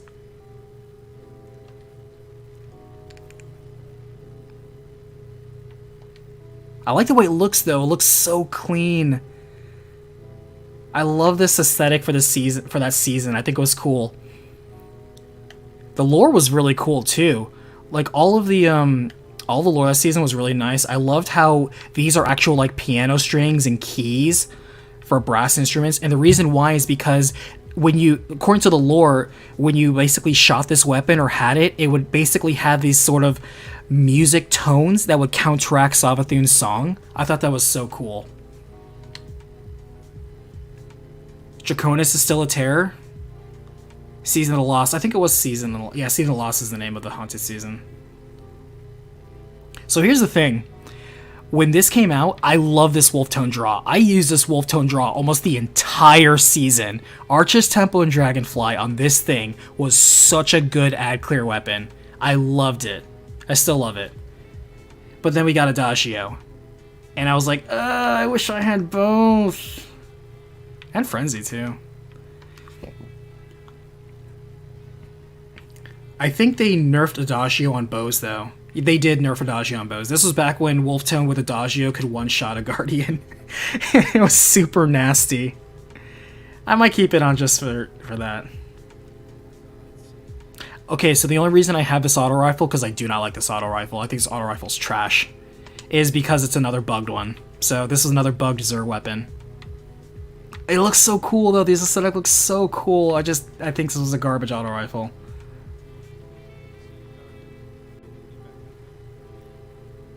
I like this Forge's Pledge. I admit I don't use it that often though. It is a solar pulse though. What are our options? Oh, Haunted Season was Season of Haunted, Season of Lost. Okay, you're right. Thank you for the correction, Sandwich.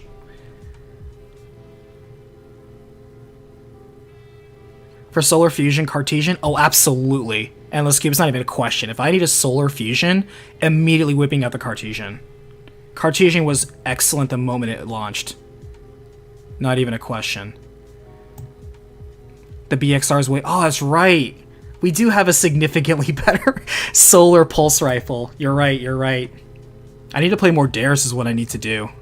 I love Dares, honestly. I just don't find myself having the time for it as much. But you're right. Let's be for real. BXR.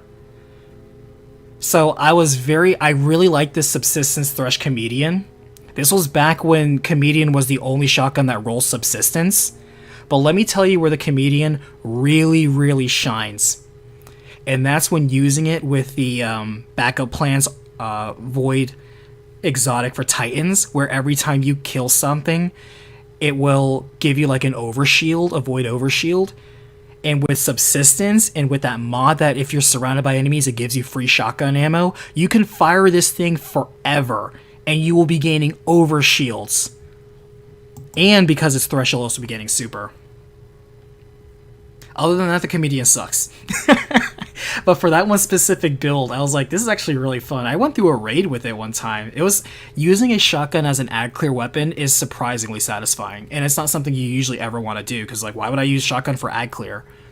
Maybe the new incandescent one, sure, but Comedian is otherwise pretty trash.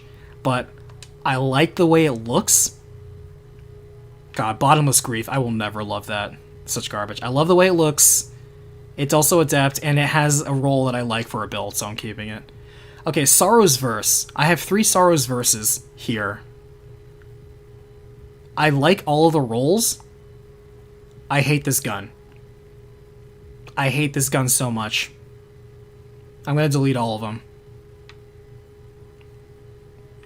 And this game has the Subsistence demo, which normally I would like. Sorrow's Verse has so many good roles.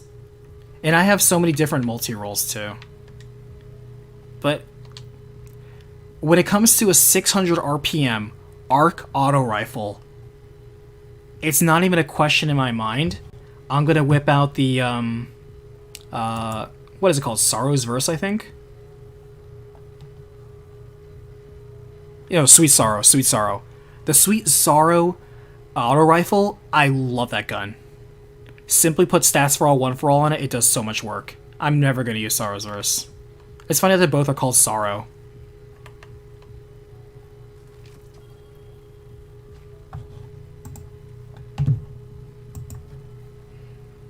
The exotic was no backup plans. Thank you. You're right. Long Walk A. It's a con cartridge, firing line, solar sniper. Aggressive. It has its use. I've used it a couple times. To me, if you're going to put a firing line sniper rifle, especially with clone cartridge, or either triple tap or 4 times a charm, like any of those are really good. Rewind rounds, of course. I love Darkest Before a lot, but to this day, I still have not gotten a better roll than this, which is Quick Draw Rampage. And you're like, that's not even that good of a roll. I know, that's just how bad my RNG is. But I love this pulse rifle. I love Darkest Before. It's one of my favorite pulse rifles in the game. And you may be thinking, well, what about Insidious? It's also an arc pulse rifle. You're right, and there have been many times I want to use that, but if I can get away with using Darkest Before, I like using Darkest Before. I'm not deleting this gun.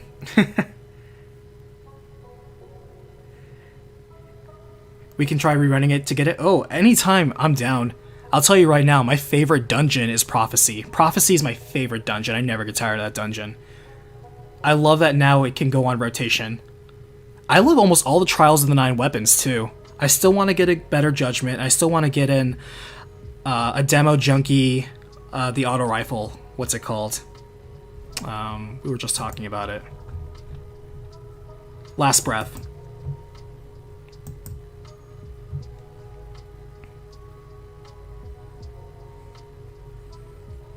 Free afterwards, got 2 more hours time. I may not be able to hit you up tonight, but absolutely. Make sure to jump into my Discord, by the way. Links in the description below, and absolutely we can set up a time. I'm more free on weekends. Jurassic Green, I think I kept this because it's a Halloween weapon, but I never use it. And we do have BXR. And I don't love multi-kill clip. I think I'm just going to delete it. I'm not going to keep it even though it's Halloween weapon. Horror's Edge is rapid fire and arc. That's true, but I never got a good Horror's Least, I'm sure you mean. I never got a good roll in Horror's Least. Maybe if I got a good roll Horror's Least, I could replace my love for Darkest Before, but right now, in terms of rapid fire arcs, love Darkest Before. But yeah, Jurassic Green, I'm never going to use this weapon. I just kept it out of novelty. And we have BXR if I ever really need a Solar Pulse. I don't know, this is a rapid fire though. But BXR is basically a rapid fire, or is it a lightweight? Because it has that unique frame, but it's kind of close to, I think it gives you the lightweight bonuses. I think you get a bonus when you run. Correct me if I'm wrong. But I'm going to kill this Jurassic Green. I just need to farm out BXR. BXR is lightweight? Ah, thank you. Yeah. Yeah, it's a weird custom frame, but I think people have said it gives you the lightweight bonuses. It's treated like a lightweight. I like Contingency Plan, and I've used this one obviously more than the other one. Because as much as Kill Clip is good, I never use Kill Clip on Scout Rifles. I don't like Kill Clip on a Scout Rifle. Actually, Kill Clip doesn't even make sense with Subsistence, because Subsistence is a refill perk, and Kill Clip is a reload perk. Like, it's actually, they're clashing with each other. It's actually not that good of a combo. So, yeah. But it is a nice rapid-fire arc scout. Which sometimes that just does a job. I love One For All. One For All is probably one of my new favorite ones. The Annual Skate. This was the Ass to Cross roll. And it's funny, I got this roll before he made the video loving this roll, and I was like, oh, I happen to have that same exact roll. Literally the same exact roll he has. And I was like, I guess I'll just keep it. And I thought it was okay. I killed a few people in Crucible with it, which shows even somebody as terrible as me in Crucible can get off a couple kills using a crutch weapon. Explosive on a scout to go to? Oh, I love explosive. Yeah, if I were to put a tier list of perks, explosive would absolutely be up there, alongside demo. There's never a case where demo is just not a good roll. 1,000 Yard Stare, this was the PvP roll that I kept, because 1,000 Yard Stare just doesn't, in my opinion, have any good PvE rolls. But to me, Quick Draw Snapshot is such a boring combo.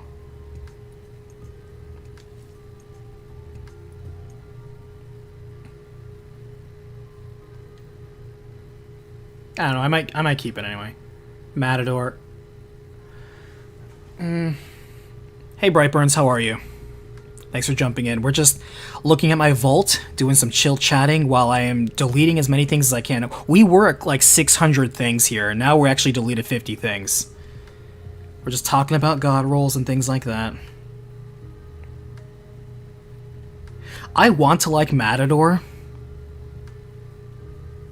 but here's the thing that prevents me from deleting this, and I realized it as soon as I got this exact roll.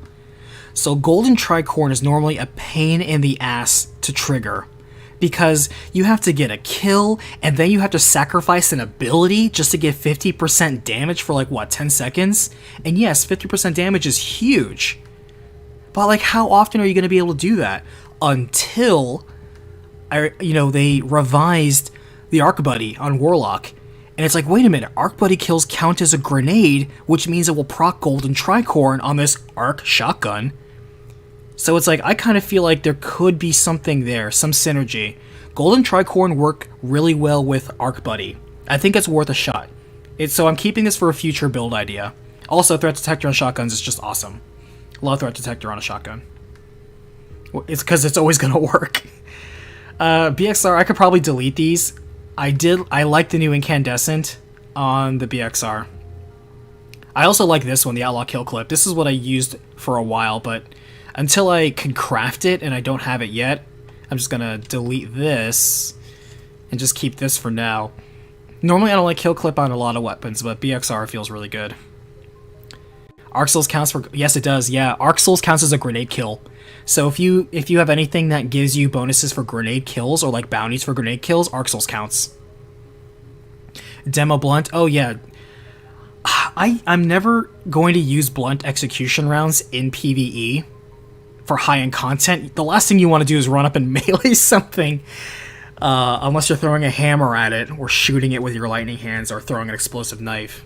But on this pulse rifle, I actually like Kill Clip. It's one of the few weapons I like Kill Clip on. And Outlaw just, of course, works super well when you need to reload. I like Retrace Path. I like Subsistence One for All. This thing is so good at ad clear. And until I craft mine, this is the one that I'm going to keep. Remember when the glaives are ever useful? No. I literally crafted them and never used these. God, why are the exotic glaives such trash? So trash. Collective Obligation. I got this once, threw it in the vault, and never took it out. I don't like this pulse rifle. I hear it's not half bad. I just don't. It's just so niche. Dead Messenger I think is super cool. I actually did a bunch of work with this, but it's very situational. So yeah, Likely Suspect is what I was thinking of. So people like the, what is it, tap to trigger, and the other one that makes you fire faster. I don't know. I kind of like it with just stats for all, one for all. It's kind of a boring one, but I like it. Pointed Inquiry, I've tried with Genesis Adaptive Munitions. It feels okay. I don't like 150 Scouts. I do not like 150 Scouts. I try to love this one.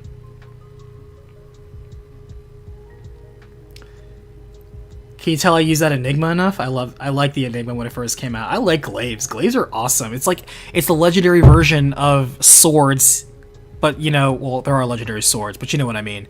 It's like swords, but in like, your energy slot. And the fact that you can throw up a shield is so good. I don't know why I have this come to pass. Oh, that's right. So the reason I have this come to pass is because I actually use a different come to pass roll as my crafted roll, but this is a come to pass that I use when I want adaptive munitions. So this is like my backup roll, that if I need to use an adaptive munitions arc roll, this is the come to pass that I use. I don't love most 360s, but come to pass actually feels really good. Look at that range too, buddy. That's super nice. The stability buff on Come to Pass is nice. You use the exact roll in your Enigma, then high five. And yeah, successful warm-up is what I meant to say. People like that successful warm-up. I don't love it. Because it's not... I'm not going to be using it to add clear. It doesn't matter. That extra cut time on killing does not matter.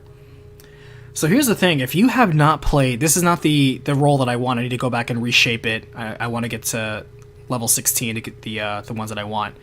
But if you haven't played with Father's Sins, you may want to actually give this thing a roll. This thing actually feels really good. This is a really good feeling rapid fire. Explosive Personality, which I believe they fixed the bug on. Explosive Personality used to have a bug, actually all the breach loaders did, if you had One for All, where if you kept multi-killing things, the One for All would actually stack with itself, and so you would get like almost 300% more damage on your shots, because it wouldn't delete the previous One for All damage boost. It would for some reason stack on itself. I think they fixed that, but Explosive Personality is still good. Some people like the Genesis, what's the shield popping one? Not Adaptive Munitions, but Disruption Break. Disruption Break Genesis, and that was okay if you could just keep running into fire shield, solar shielded enemies, but outside of that, you're not really going to see that too often. Under Your Skin is okay. Some people view it as a baby hush if you put the, I think, successful warm-up on it, and Archer's Tempo. I think you can get Archer's Tempo, or Hipfire Grip. But yeah. I love Sweet Sorrow. This thing's so good. I love the Season of the Risen weapons in general. I love the land tank thing. Just the free damage reduction, especially for an ad clear weapon. Oh, it's so nice. Sweet Sorrow is so nice. I like Lubray's Ruin. Do not sleep on Unstoppable Force, by the way. Unstoppable Force is a beast in both PvE and PvP. Believe it or not, Lubray's Ruin has won me trials in a couple of cases. I've actually gone flawless with Lubray's Ruin.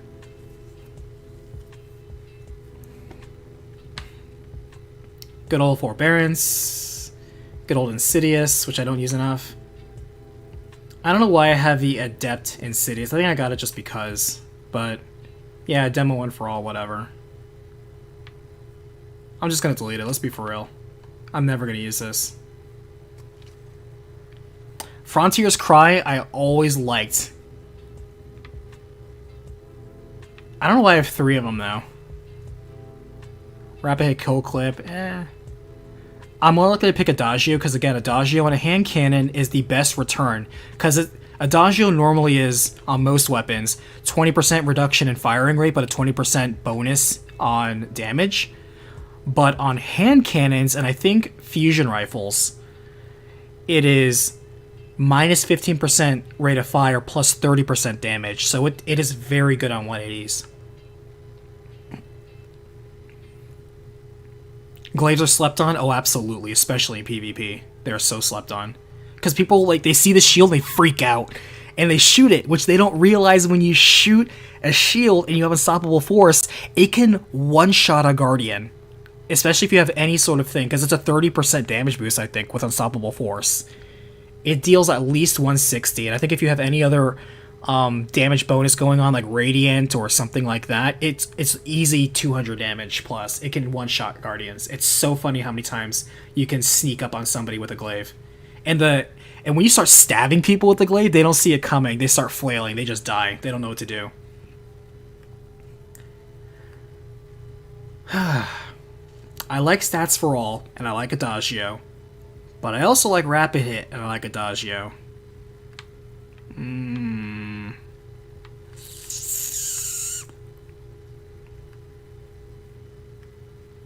I don't know, are we really going to use Rapid Hit on a 180? I feel Stats for All is going to be better. You know? But that requires the multi-hits. I know I'm going to get rid of this Kill Clip one. I think Kill Clip on a 180 is the meta right now, isn't it? I don't know. I don't really care. I'm not really going to use it. It's just Rapid Hit Kill Clip, such a good combo, but I'll dump it. Am I really going to be... Because, I don't know. It makes more sense. Like, you get the 30% bonus, and then you jump in.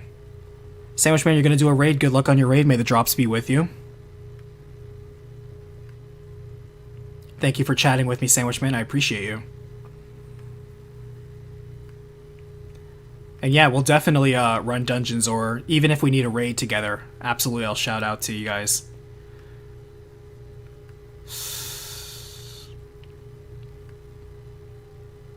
Because I like the reload bonus on Rapid Hit, but you also get a reload bonus on Stats for All too, but it requires the multi-hit.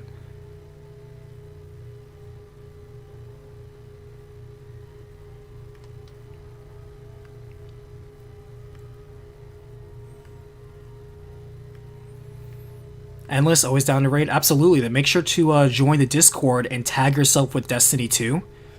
Because there are many people, myself included, who like to run raids, and we're always shouting out for people. So, always happy to raid with cool people.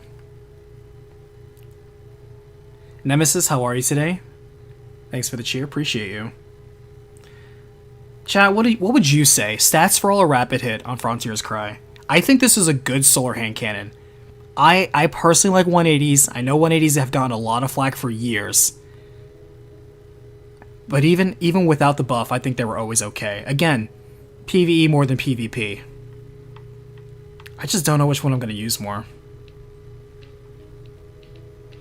I just feel it's a good hand cannon. You know what?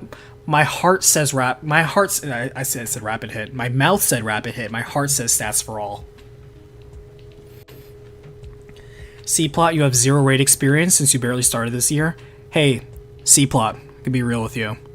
It is always a good time to start raiding. However, before you jump into that deep end of the pool, start with Legend Lost sectors, do those solo, get some, exotic pieces of armor, get an essential kit of weapons. Like, you want a good linear, you want a good sniper, you want a good rocket launcher, and you want decent ad-clear weapons of different elemental varieties. That's pretty much what you need for any raid.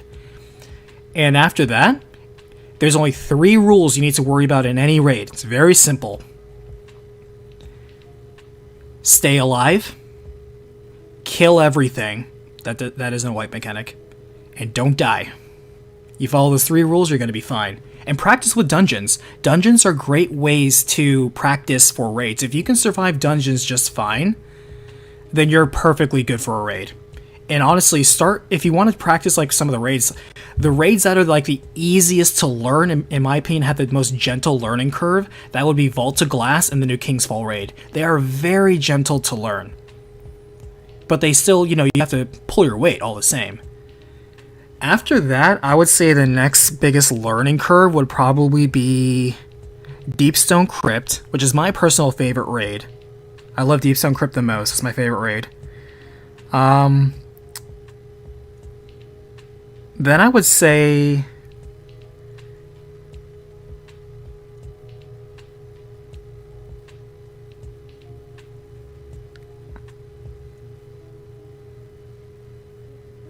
I say the steepest learning curves are going to be Garden and then Last Wish. You've done plenty of Duality, just afraid of raids? Dude, if you've done Duality, you're perfectly fine, because Duality is very aggressive on the ads, and if you can survive Duality just fine, you are perfectly fine for raids, trust me. Jump into my Discord, tag yourself, or send me the friend request here. I'm Oni Blackmage 2148. And I will see what I can do about getting you on the next raid that we need to do. I'd be more than happy to Sherpa you. I need more practice anyway. So, just, hit me up, send me a friend request, and more than happy to see what we can do about raiding together. Stats for All PvE, I'm feeling the same way. You pushed me all the way in here. Alright. We had some clowns that were pushing me in. That's fine, I respect it. We have a sense of humor.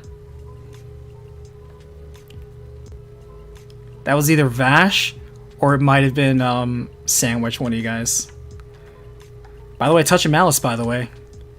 Did I buy the blanket for it? Yes, I bought the blanket for it. Gotta get that sick new drip. That one I was very lucky, I got on my 5th clear. I'll be real, I don't like Touch of Malice.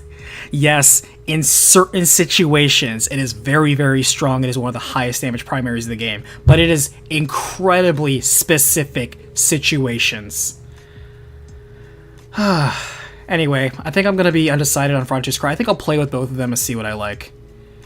I got the exact title that I wanted. Stats for All, One for All. I'm going to delete this one because Dynamic Soy Swash is nice. It feels better on this submachine gun. But Stats for All, One for All. Easy. Easy, easy. I like Aisha's Embrace for Void Scout rifles. I actually use either of these very often. That's why they're both at 1570. Because there have been times where I wanted to use it for Vorpal Weapon, and there have been more times when... Turnabout, by the way, on high-end activities, when so many things have shields, Turnabout is so nice, because you can be a little bit more aggressive. You get that overshield for popping their shield, and you can stay out there a little bit longer. And Triple Tap on a rapid-fire frame feels very nice. Feels very nice. I actually probably prefer this one. I'm probably going to masterwork it, but I still use this one. Either Aishas are very good.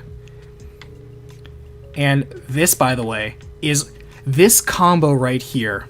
Oh, I love that your clan name is Drip. That's actually really nice. High five. Oh, you already added your Steel Wolf? Okay, I'm terrible with names and faces, so I apologize. I apologize if I'm going to mess up your name, because especially when your in-game name is different from your name here in chat. I'm going to be messing it up. Please be patient with me. I'm terrible at learning new faces. You're crispy clean on this cube? Gotcha. So, be patient, be patient. This Ogma, by the way, this was sold by Banshee. And this is one of the best perk combos, in my opinion, you can get on this weapon. Adaptive munitions and turnabout. You are wrecking shields so fast with this gun. And you are getting over shields every time you do it. It is such a good combo. I just kind of wish it was on something else. Kind of think of it, I don't even miss Jurassic Green, because when it comes to Solar Scout rifles or Solar Pulse rifles, yeah, there's BXR, but when I'm going to a Grandmaster, I'm going to pick the Ogma. This one, Demo Wellspring, is more for builds, because Demo and Wellspring for ability regen in an already ability regen rich meta is so nice. Very good. I like the Ogma. It surprised me when it became a world drop, and this was actually really reliable pulse. It's very good. Yeah, both these Ogmas are very good. Snorri. I want to love the Snorri. I think Compulsive Reloader matches the best with Reservoir Burst because you want to reload quickly. It's a faster version. Like I said, we have so many Reservoir Burst ones. I just haven't found a better one that I like. I used to have so many funnel webs back when everyone was like funnel web, funnel web, funnel web. But the one I settled on the most is Subsistence Junkie. For my playstyle, which favors grenades a lot, especially with Void, and grenades on Void do so much. Yes, they can cause volatile, they can also debuff. You want to be throwing grenades a lot on Void. You know? They can be stunning and suppressing. Yeah, so Junkie to me is much better. A lot of people like Subsistence Frenzy. I get that.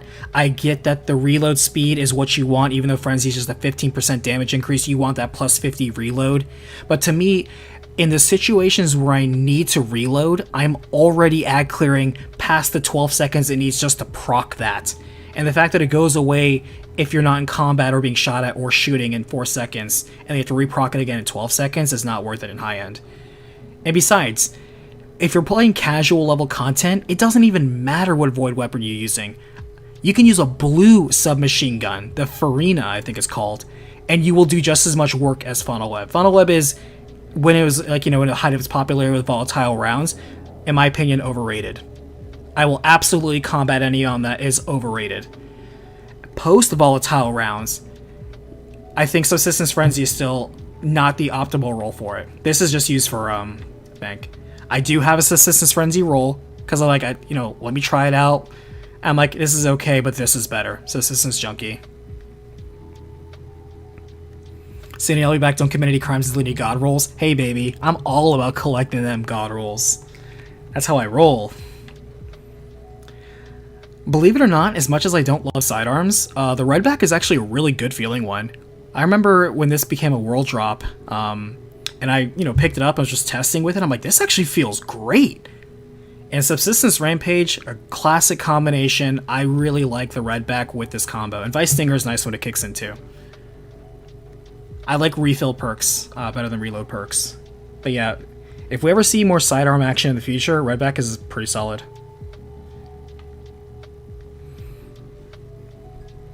You played D2 on release and it was pretty awful. Hey, I'm going to be with you right there. Year 1 and a bit into year 2 of D2, absolutely, in my opinion, is among the worst years of the game. The game has only gotten substantially better.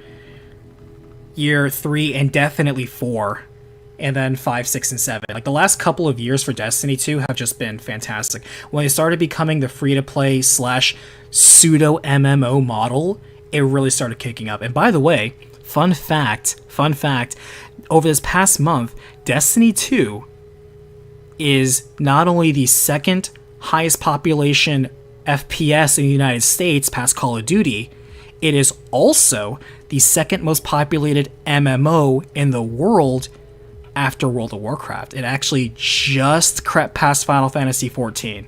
Don't tell the Final Fantasy XIV faithful, though they might crucify you. If you play Final Fantasy XIV, it's okay. I do too. I'm just pointing out a fact.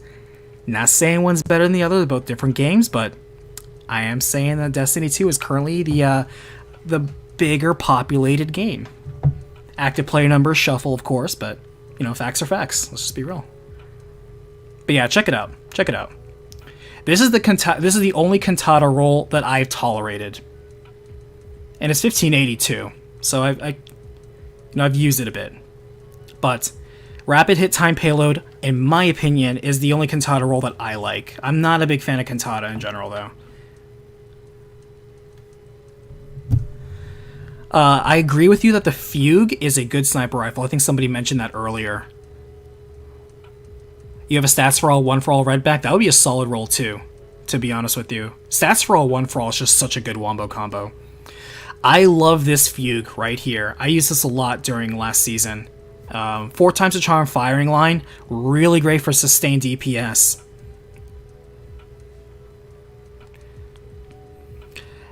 Endless Cube, I wish the new light experience was better. Let me tell you something, Endless Cube. I have debated back and forth if I wasn't already so backlogged on Recap. In another timeline, I'm a D2 YouTuber, and what I do is I have a third channel that all I do is I make Destiny 2 101 guides, because I agree with you. It is egregiously awful, the New Light experience, what New Lights have to go through, that they give you this bare bones experience, not even showing you all the basics, like a few of the basics. It's like they go through preschool, and then after they finish preschool, there's not a learning curve, there's a learning cliff. And you have to basically go to grad school afterwards. It's like, alright, you learned how to jump. Here's a Risk Runner. This is what the tower does. Okay, this is your raid, this is your master level activities, here's all the mods, here's combat perks, here's skill trees, like here's all the different, like, go to Ikora, and here's the different grenades, and all the, like, supers, and do all this, and here's 3.0 versions of the classes, and all the new people are like, whoa, whoa, whoa, whoa, whoa. It's like, oh my god. It's like, guys, if you want to sustain the growth, and yes, it's great that D2's having great growth, the best growth it's ever had, but you gotta treat the new lights better. You have to. Remember when we had dares and all the new lights got thrown into dares before they even did the tutorial? Like, as soon as you make a character, you're thrown into dares, and we had the Rescue the New Lights mission. I loved volunteering for that, by the way. But, oh my god, guys. The light level cap, it is 1580 right now. 1580 is the light level cap.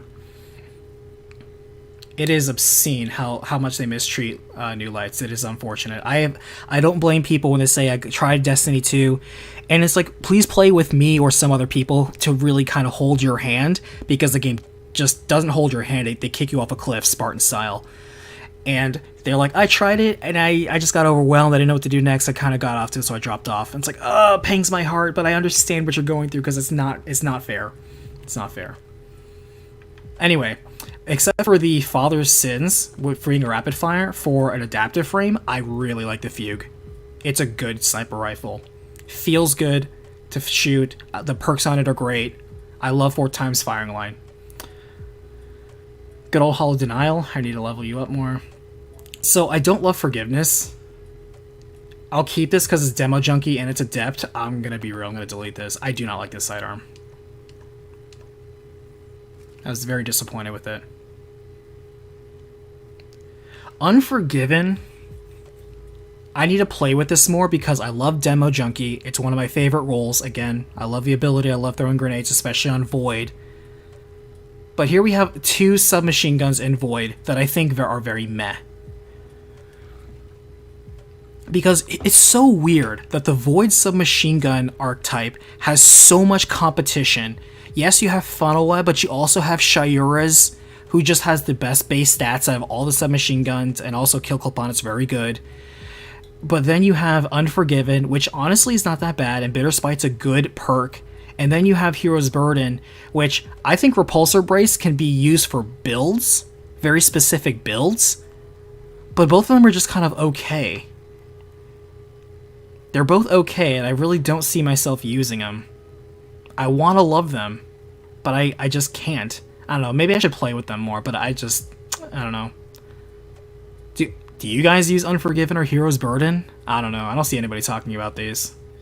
Again, Void submachine guns, people just kind of gravitate towards, you know, Funnel Web or Shayura's, you know? And they're not wrong.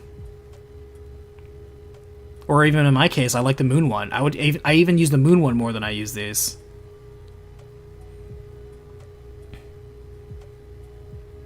I might keep Hero's Burden. That 54 reload speed's kind of nice. You've been grinding for that Unforgiven roll. It's nice. I'll play around with it more. Let's move on because I'm still undecided on these. I need to play with them more to see. But I just feel there's so much competition for Void submachine gun for some reason.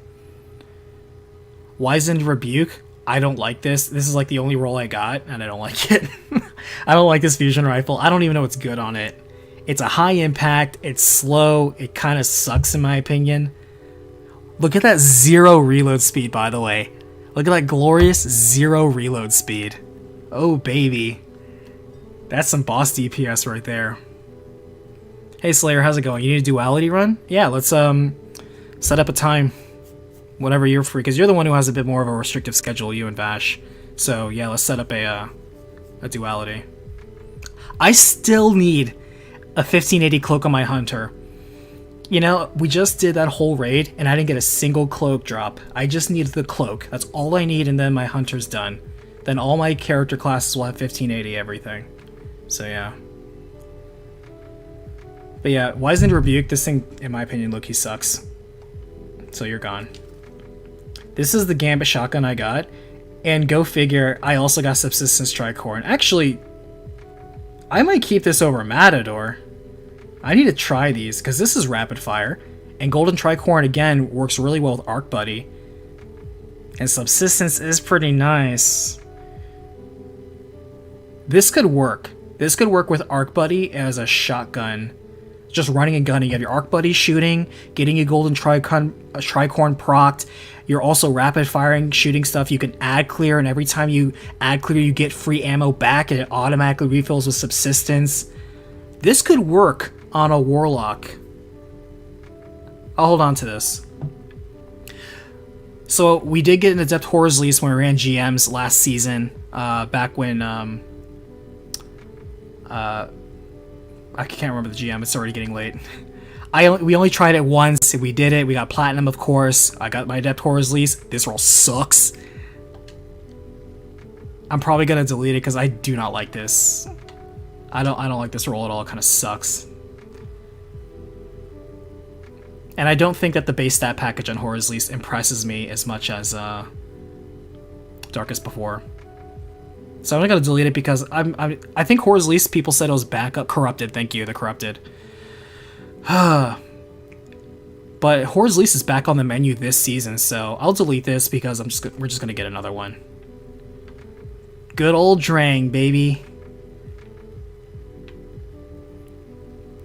Strident Whistle, this is a good bow, but I don't find myself using it that often. With Incandescent on a bow, it's very nice. Especially on a precision frame.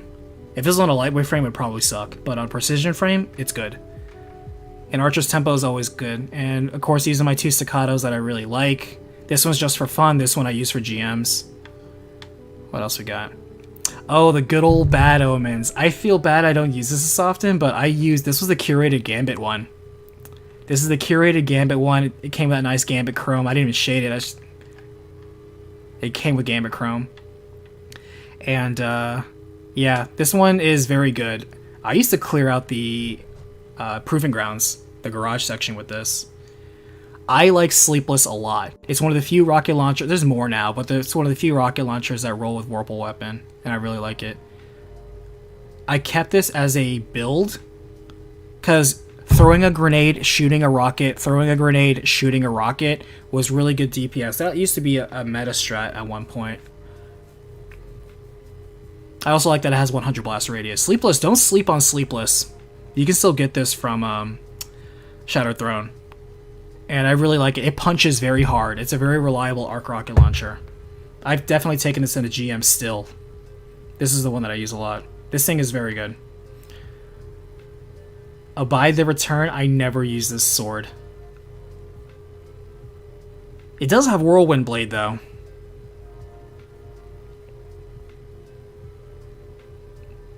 I'm never going to use this sword. You've been here for an hour and a half? Oh, well, hopefully I haven't bored you with looking through my vault, and you've been peeking my rolls. Hopefully I've got you jealous a little bit. You can do any night except Friday? Okay, that's good to know. Can't wait for Lightblade GM. Dude, Lightblade was a terror when it came out. Jesus Christ, Lightblade. I would say Lightblade is the hardest GM. However, Lightblade is really good now for Arc 3.0 because with Lightblade, like any of the Scorn-themed strikes, you have to be mobile. And what is really good with Arc 3.0? Being mobile and ad clearing. And that is exactly what the Scorn do. They rush at you in mobs, and they are highly mobile. Arc 3.0, actually, I remember when Lightblade was out and I did the Master Run just to kind of see, gauge the challenge, it, to me, felt substantially easier with Arc 3.0. Also, if you get amplified and you're running through the swamp section, you can actually skip past the normal route and just beeline towards the end, and you will actually outrun the little moths. Granted, if they catch up to you and kill you, you're absolutely dead, but you can absolutely, if somebody can get amplified and just run towards the exit, because you only need one person to get to the exit, and then, everyone's fine. The other two could just kind of hang back and clear ads. But Amplified is actually really handy in that swamp section. I'm going to be real. So Arc is going to be a good play in Lightblade. I'm not as worried on Lightblade. I'm not worried about too many of the GMs this season. Good old Wendigo. That's just there for mementos. So I kind of liked Avalanche. But now that I look at it, I don't think it's actually that good. It is a Christmas gun, so it is kind of hard to get, but I don't know. Subsistence on a machine gun's very good. The reload speed on Avalanche is actually not bad for a machine gun. But Dragonfly? Maybe? Dragonfly kind of works good on a machine gun, because you can pop the heads on red bars very easily. Actually, this actually kind of makes sense. This kind of makes sense, actually.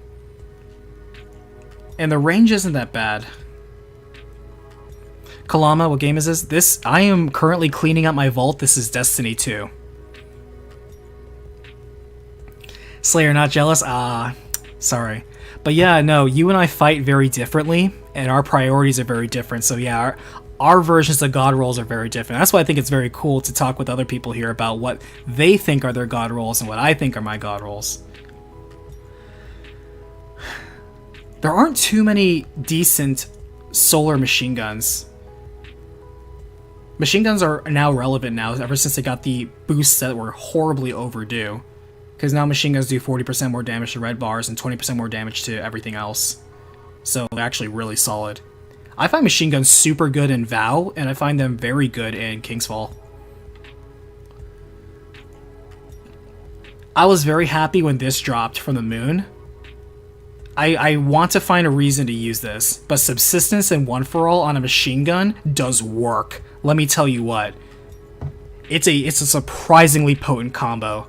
It is so good at ad clear, let me tell you what. So if you can find that roll, I actually recommend it. Subsistence One For All is so good for ad clear on a machine gun. Seraph, because I still believe. I still believe. Auto-loading Vorpal used to be okay, I don't think it's that good, but if they ever bring it back, I gotta believe. Here's the thing, people love Field Prep Full Court on Interference. I don't know, man. I think Full Court's overrated.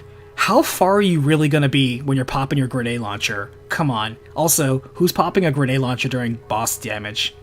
Or even ad clearing? Like, to me, grenade launchers are at their best when they have, like, chain reaction, or even Thresh now. Now that they fixed Thresh to where it doesn't have a cap anymore for rapid kills, Thresh now on a grenade launcher, or any ad clear weapon, is so much better now. You will get your super back now. Like, try a Thresh weapon if you have one on an ad clear weapon. You will be surprised how quickly you get your super back. It is very good. Full Court's good for PvP? I don't know, man. I guess I could see that. I don't know, people tell me this is a god roll, I just kind of kept it. Thermal Erosion, this is a fun gun to use. I would never use this in high level, because here's the thing, 900s, it feels like you're playing Doom. You just hit fire that thing and it just sprays. Like Plank's, same way. Plank, I don't even like aim down sights, I just literally just spray. It feels like I'm playing Doom, it's great. I would never bring that to high-end content, because these things have garbage stability and garbage range. But they're fun guns, though. Zen Movement helps. I would not... You know, I'll take Dragonfly off this. You're too busy spraying and not worrying about precision kills. It works more on the adaptive and heavy impact ones. So I'm going to delete this. I would keep Demo, though. Demo is wonderful on a machine gun, because not only are you getting, again, 20% more energy for every ad you clear, so you get your grenade back fast. But when you throw your grenade, your machine gun instantly reloads. Oh, babe, you know the machine gun reloads like so terrible. And that is so nice to have demo on a machine gun. How often do I stream? Ideally, it's twice a week. I'm thinking about shifting my stream day, because normally it was Tuesdays. But like, it seems that Tuesdays is kind of like Destiny 2, because it's reset day, so usually in the evening, kind of, me and the clan want to do raids. I don't know if you guys would watch that, but to me, watching someone raid versus being in a raid, I don't know. I don't think I'm entertaining when I raid, because I'm so focused on the raid, I'm not paying attention to chat. I don't think it's cool. But times like this, when I can talk to you, like I'm cleaning my vault, this is fun. But I may be shifting my stream day to Wednesday, but then I do typically stream Saturday. It's Saturday and Tuesday, but it might be Saturday and Wednesday going forward. This actually is kind of an experiment. Tell me what you guys think. Would you watch Destiny 2 dungeons and raids?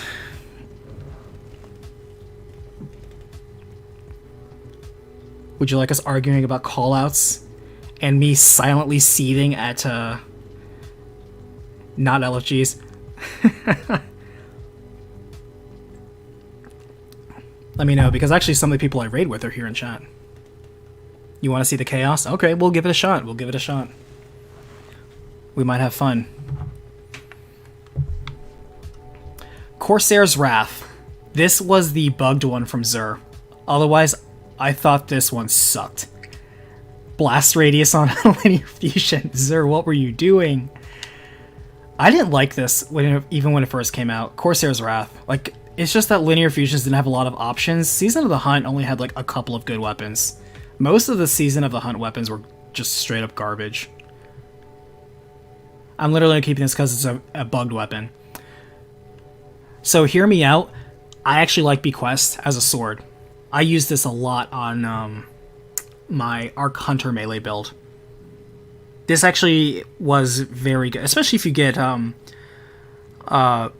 Wells with it and Phantom Might going. Bequest is very nice. I want to love Commemoration. I don't love Commemoration. Because When it comes to the Void machine gun, I'll tell you what, my favorite machine gun is here. I love Corrective Measure. I love Corrective Measure so much. It's one of my favorite machine guns. It's such a reliable machine gun.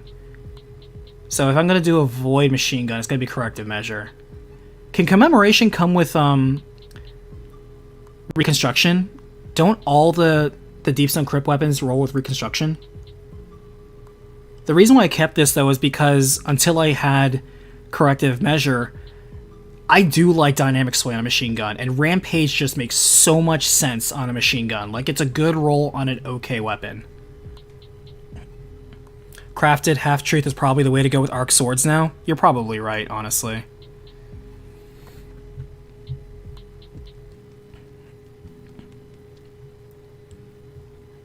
But if you're using Half-Truth, aren't you using it to sword skate? Are you really using it for boss damage?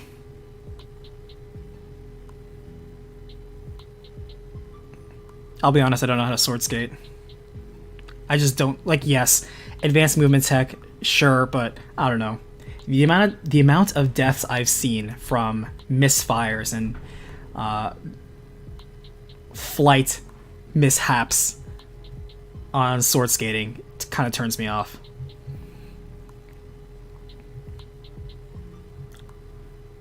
And also, I hate people when you're in dares or even in the seasonal activity. I hate when people grief others by just, sword slamming them, yeeting them into the wall, kill them. I immediately will leave the activity if that happens to me. It's like, nope, not dealing with a griefer, dealing with that.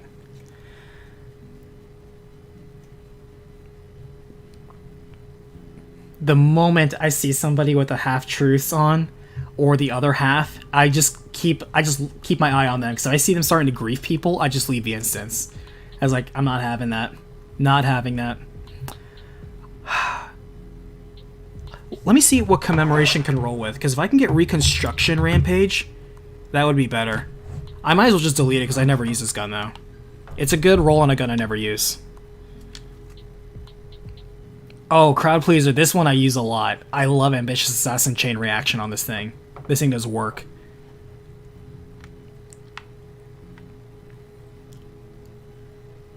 Good old Temptations Hook. When will caster frames be good? When will caster frames ever be good? I think myself and other people are only keeping this because one day they might make caster frames not trash. One day. Kalama, are you planning a Destiny gameplay livestream? Sure, honestly. To steal from Slayer, Slayer used to call his stream Destiny Tuesday, and I absolutely stole that title. So I'm absolutely saying Tuesday Reset Destiny Tuesday. Sorry, not sorry, Slayer. It's just, that's a really good name, so I'm absolutely stealing it. So we'll keep the caster frame dream alive. But I think just collecting dust. The good old Falling Guillotine, the good old Relentless Strike, Whirlwind Blade Guillotine. I'm surprised I don't have a kill tracker on this. I've used this for so many seasons. This thing has slayed thousands of people, and definitely bosses. Like, this is just one of the damage staples. Like, okay, if you're not using Lament, you're using Guillotine. You know that. Like, this is a staple. Remember when Code Duello was super good? Back when, like, Lasting Impression first came out? Oh, man. I feel bad because, like, I don't know. Maybe it's because of the bosses we're fighting now. Now they have such abbreviated windows that Lasting Impression isn't as optimal.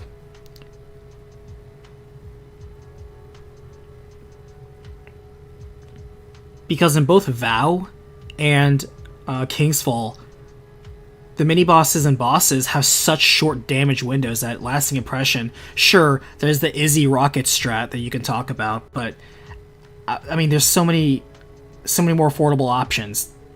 So, I don't know. I'll still keep this because in terms of solar rockets, first of all, there's a lot of solar rockets, and I haven't touched this since Season of the Arisen. It's still good, though. I like Impulse Amplifier or Lasting Impression. I really like the combo, but for utility, auto-loading Lasting is still good, too. This, I think, was the rare colored version. Maybe it's this one. No. One of these had like the Jade shader. Maybe not. But yeah, again, one day caster frames will be good. I think Chain Reaction as Sword's super nice. I finally, by the way, got the demo Chain Reaction Hero of Ages I've been hunting for so many seasons since Avarice came out. I wanted this exact role, demo Chain Reaction, because it stacks. The Chain Reaction will feed into demo. It's such a good add clear combo, demo Chain Reaction. And you would know this too if you ever use Salvage or Salvo. Demo Chain is so good. Unrelenting also works for survivability, but I'm going to be real, I'm not going to use that now that I have my demo chain.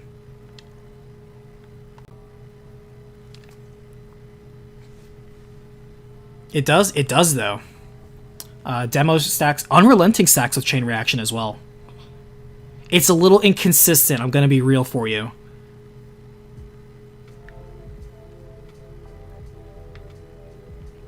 Good old Threaded Needle. Man, when this thing came out, I still love Threaded Needle. Threaded Needle is still such a reliable workhorse. I like the Swarm, I don't use the Swarm. It's just that the Swarm's out of rotation, so you literally cannot get the Swarm anymore.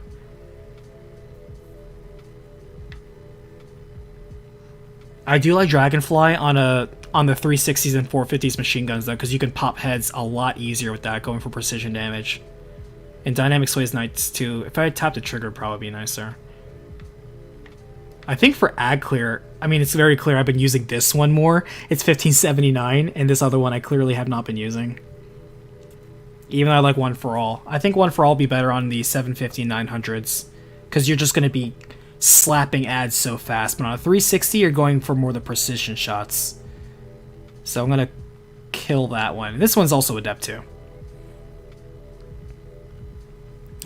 Yeah, same. Even the Taipan exists now. And I just finally got my Taipan up to where I have the triple tap firing line. And no disagreements. Super good. But man, Threaded Needle is just with us for so long. It's still so reliable. And honestly, I'm still keeping it around. Alright, I have 2 royal entries. Why do I have 2 royal entries? One's Clown, one's Lasting. Okay, that's why.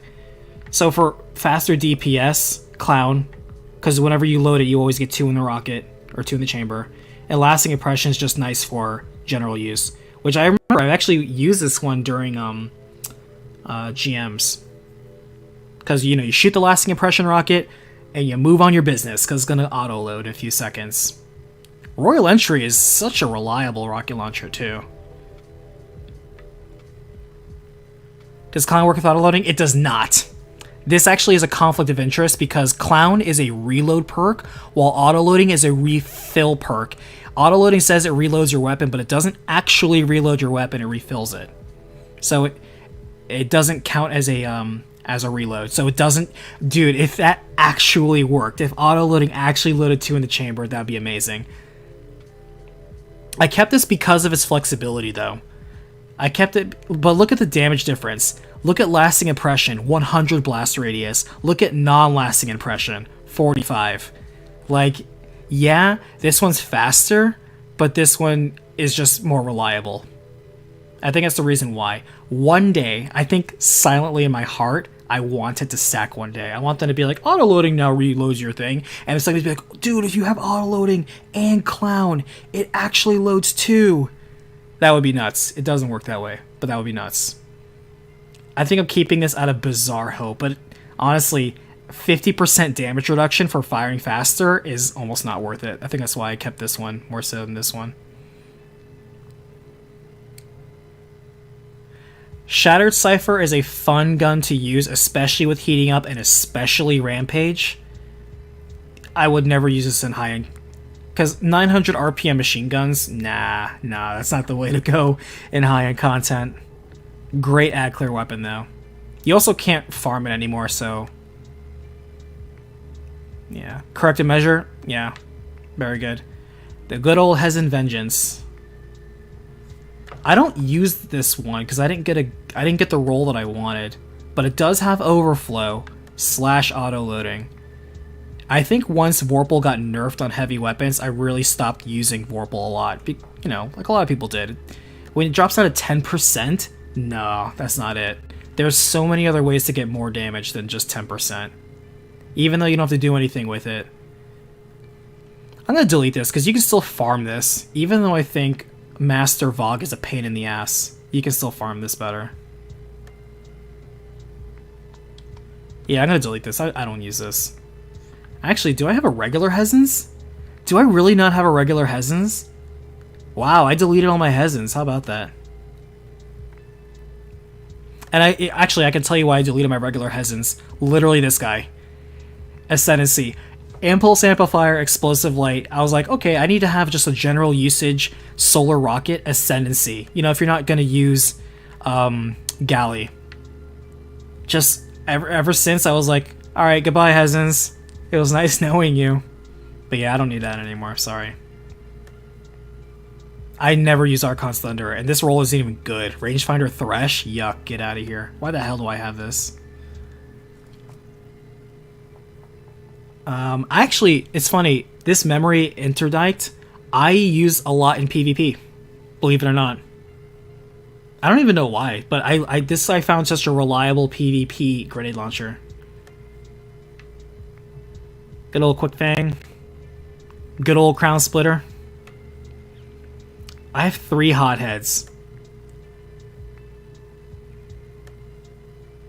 Okay, I think I actually have 4 hotheads.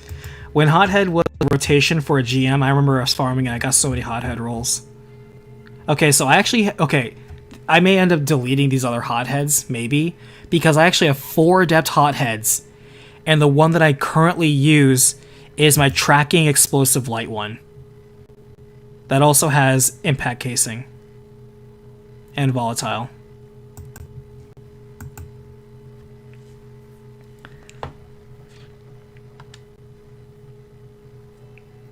Because here's the thing, back when I could roll double perks, I kept trying to get the combo I wanted. I wanted either Impulse and auto-loading, though Field Prep is still very good for the extra reserve rounds. And I wanted either Explosive Light or Clown. And I wanted to have one rocket that had all of those. And I never did. I'm probably going to delete the Vorpal one because Vorpal sucks now on it. I use this one a lot though, and having demo was super nice because again, throw a grenade, you know, shoot a rocket, throw a grenade, it reloads, shoot a rocket, throw a grenade. Super fast DPS options, but that's never going to change. Vorpal is doo-doo butter now. So sorry, you're out. And here's another case where we have tracking and Clown. Clown is just so nice on a rocket launcher, though. Having 2 rockets is so nice. And look at this Impulse Amplifier one. You can reload so fast.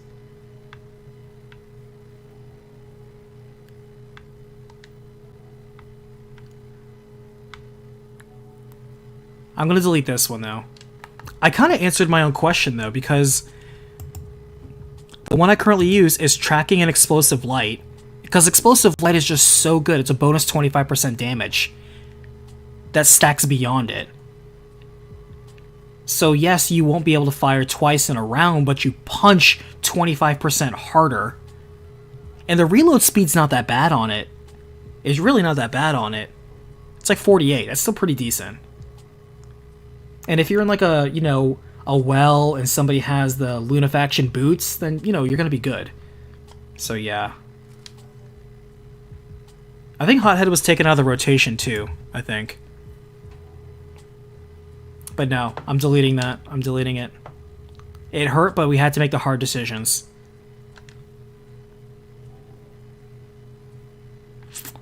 I might keep this one, though.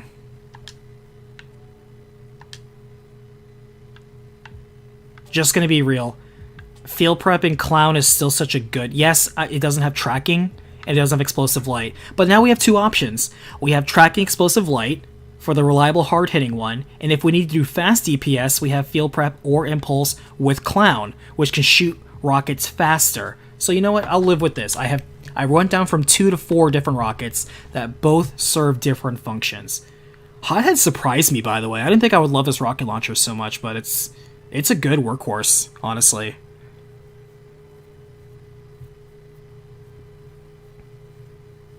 It's a good workhorse. I do in fact have a triple tap firing line Reed's Regret, and I almost never use this thing. I never use this thing. I even have the Clown Cartridge firing line, because I never got the triple tap. I actually got this one recently, and this one later. But, I never used this thing, actually. I never use it. Yeah, with Pack Hunter, by the way, especially against daughters, oh, Hothead is what I use. If somebody else in the group has Galley, I whip out Hothead. Alright, got that, got that. These were back before you could craft them. This is... I actually got pretty lucky on other halves, to be honest with you. I had other rolls. But, you know, that's the good old Eager Edge half-truths that you can clearly see I almost never use. The good old Cold Steel. Cold Steel is such a good perk. I'm shocked it's not on anything else. How do we not have another Stasis Sword? How is that? Cold Steel is such a good perk.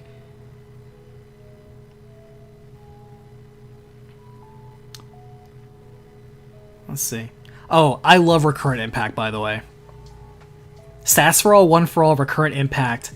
Look at that level weapon, like 36. How many people I slay out with that? This is a fun machine gun. I love this machine gun. And you get damage reduction while using it. It's so good. 15% damage reduction just for ad clear? Oh, baby. You are literally a tank. It's so nice. The good old lightsaber gun. Or sword. Tireless Blade Chain React. This is actually one of the first drops that I got of this sword, and it was like, perfect, I got exactly what I want. I just want a Chain Reaction. But I'll take Tireless Blade.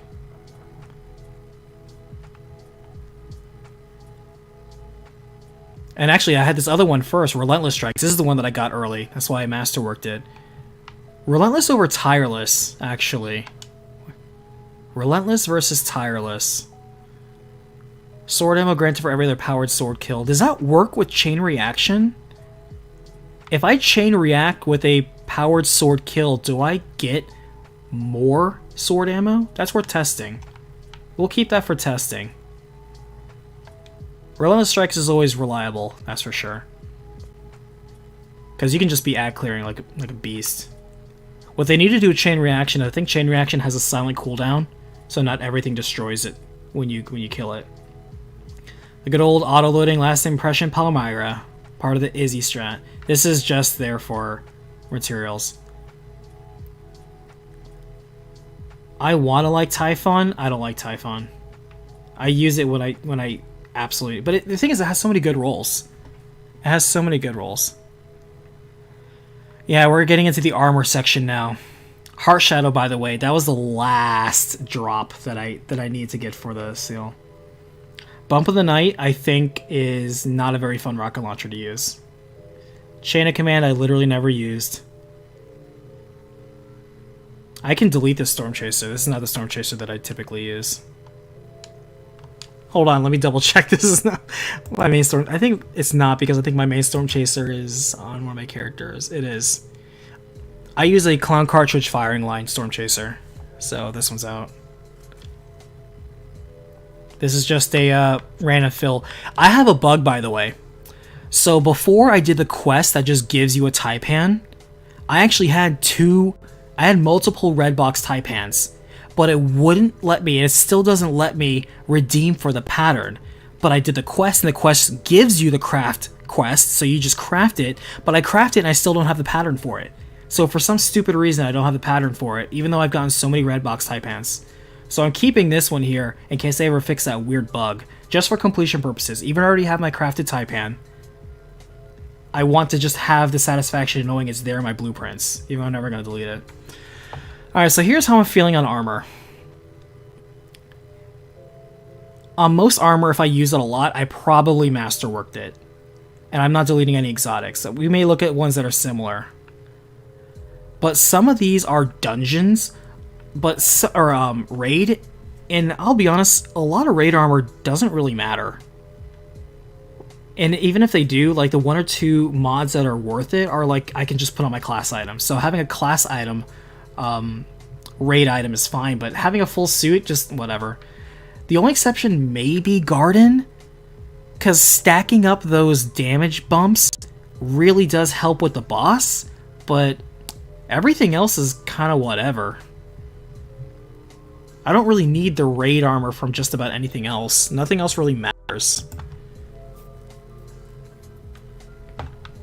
We can't delete Iron Banner stuff though, because Iron Banner stuff now matters. Is Legacy's Oath? Nah. It does have that nice E formation that a lot of hunters use. So this may be sacrilege. I don't value mobility on a hunter. And you may be wondering, that's ridiculous. Dude, in PvE, you have so many ways of getting your dodge back. You don't need to rely on mobility. If you're relying on mobility to get your dodge back, you're, in my opinion, doing this wrong. There's so many other ways of getting your class ability back that are way faster than just having 100 mobility. I'd much rather have higher resilience or even higher recovery. You know, I value survivability. And if I'm going to be behind cover anyway, you know, I really don't need the mobility that much. And I have yet to see any jumping section that demands 100 mobility. Let's be for real, you're just going to put on Stompies and move on your day. So, I don't need this. Let's see. I clearly used this very recently. If it's at 9 energy and 1560, I clearly used this recently. Maybe I'll keep that one, because it's very high level.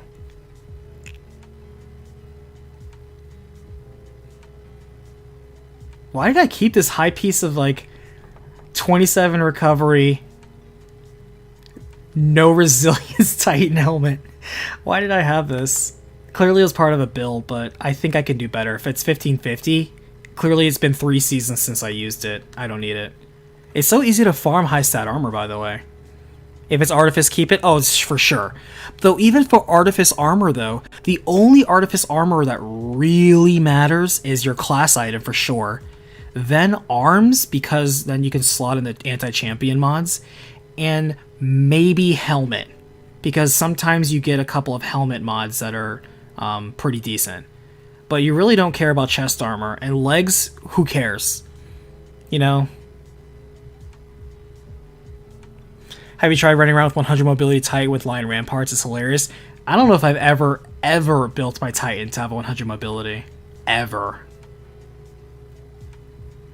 Okay, here's my thing on high stat armor. First off, you need to be at least 64, and you need to be at least 20 or close to it in the 2 major stats that count.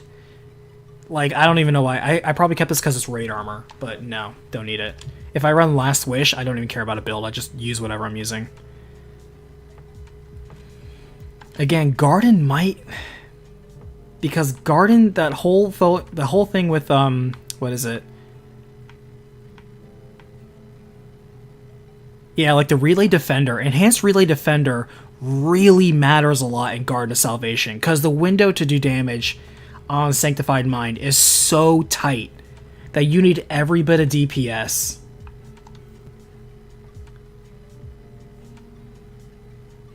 But here's the thing, it's 1350. I clearly have never needed it. Even though it is a nice 26 recovery. Screw it, I don't need it. Delete it. We're here to make the hard choices. Endless Cube, gotta go. Thanks for jumping around and talking. I appreciate you. And yeah, hopefully I can see you on the Discord. It was nice to meet a lot of you tonight. Hopefully we get to run a raid or a dungeon in the near future. Let's see.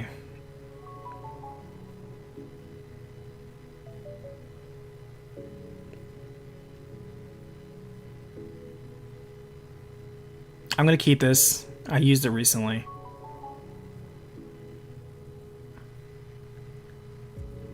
I'm surprised I don't have this in a build yet.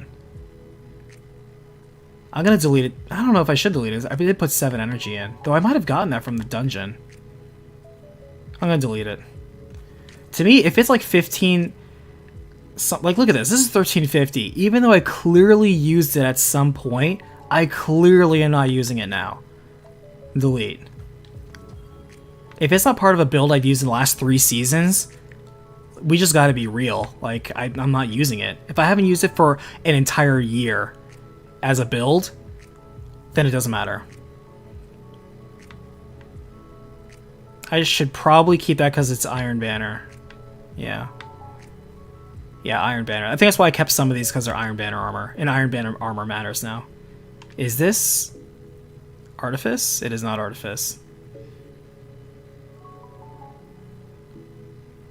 Though I'm not gonna lie, this is exactly the kind of curve I like to see on my Warlock now, but now that Intellect doesn't matter anymore, I kind of wish that Intellect went into Discipline.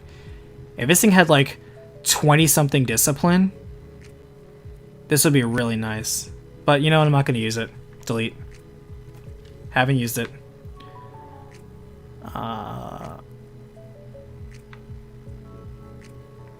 I think the Candescent armor set was a good idea. I think the Candescent armor set just looks like shit. I was so disappointed with the Solstice armor this year. I think it's the worst looking armor we've seen in a while. And you think, okay, it looks terrible because they want you to buy, you know, Eververse store options. But the Eververse store options also looked bad.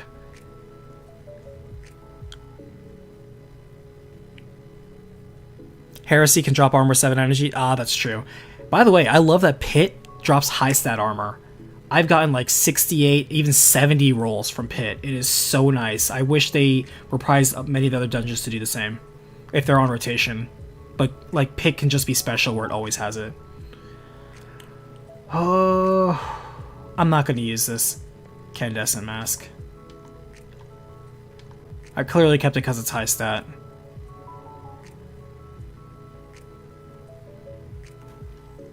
This is Artifice.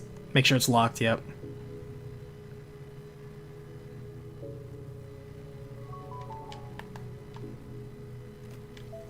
I'm keeping this because it's 0 white armor. This is how you know you're like classic day 1 D2 players, because you have the old damage set from the Red War. That's a souvenir. That belongs in a museum. Alright, I have 2 Mask of the Quiet Ones.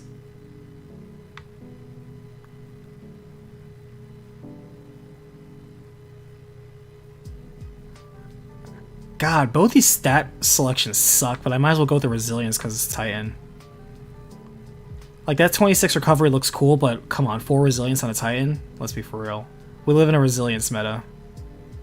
Sorry, you're out. I don't even use you. What else we got duplicates of? I used to use Nezarex so often, and I don't anymore. We got 69 total. Nice.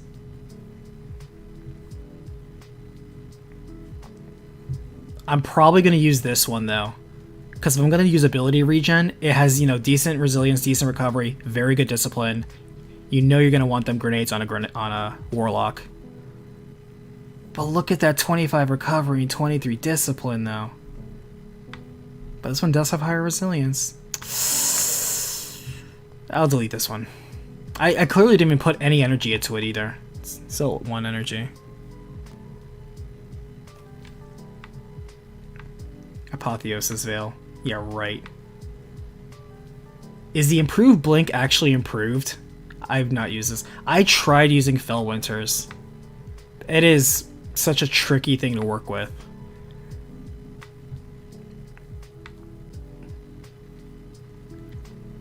I'll delete this one. It's a cool looking helmet. Like, it just looks straight up cool. Alright. You're deleted. I was clearly using this for the enhanced relay defender.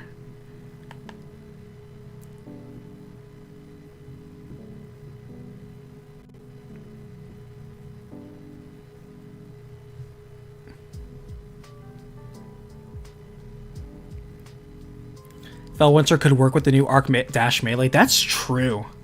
Now that we have more arc options, Fellwinter could be a pretty viable way, because it's so cool. Like, the debuff is actually very legit on Fellwinter's. It's just very difficult to actually execute it.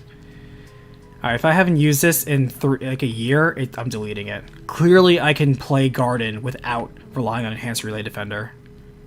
Except I've clearly used it for this glove very recently. Alright, I'll keep that then. Maybe I did keep it on a few pieces, I don't know.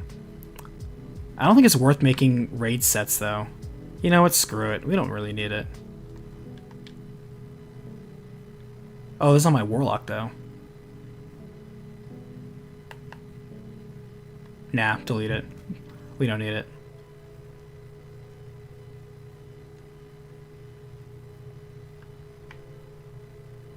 What else we got? Look at that thick plus 30 recovery on this on these gauntlets that I got from the pit. It'd be nice to have plus 40 recovery on a single item. I'm gonna keep that. That might be build potential.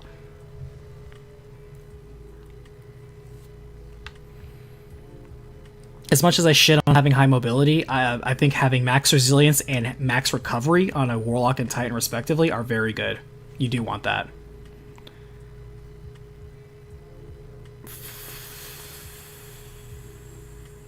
Why did I keep these gloves?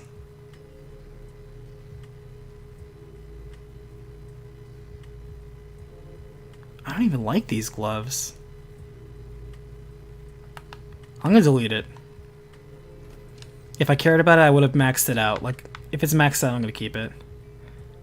Okay, this one I'm keeping as part of a build. That's part of a build. Iron Banner, Iron Banner, Iron Banner, Candescent. But I can do better than that. Artifice, Candescent, that I clearly was using.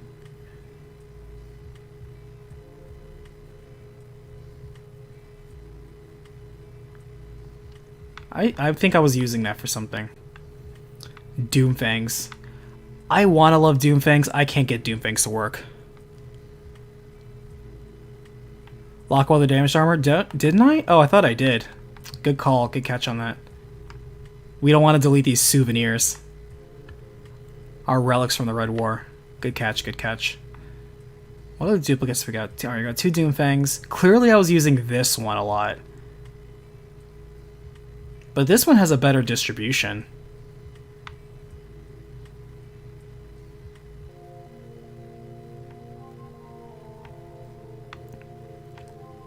I think I should keep this one. Yeah, because that 28 intellect was nice back when intellect actually mattered, but we don't live in that world anymore, so sorry. Sorry, Doomfangs. Synthos. I actually don't use Synthos almost ever, but if I did, I would probably not use this one that has no good spikes. I want to love Ashen Wakes, especially that 26 discipline for grenade build. Look at that 70 base stats with 26 discipline on a grenade focused thing. It's like that's perfect synergy. Let's see. Worm Gods with a 69 roll, nice. Strongholds. Wow, almost the exact same distribution. That's crazy. But clearly I was using neither of these. I think I'll just keep the one that has slightly better distribution. Yeah, so this one's out. I don't care about intellect and strength. Let's be for real. If you throw your hammer and you miss your hammer, it sucks, but that's the penalty. That's the instant karma you get for losing your hammer. You have to sit there and wait on that recharge or pray that people drop wells. I like generating wells. I'm the well generator. By the way, you'd think that in a Arc Soul Buddy world we live in, that Getaway Artist would be better. And yes, it's cool that you can now automatically amplify yourself, but it's weird that the Sentient Arc Soul is not better than the Enhanced Arc Soul you get from your aspect. How crazy is that? Ophidians.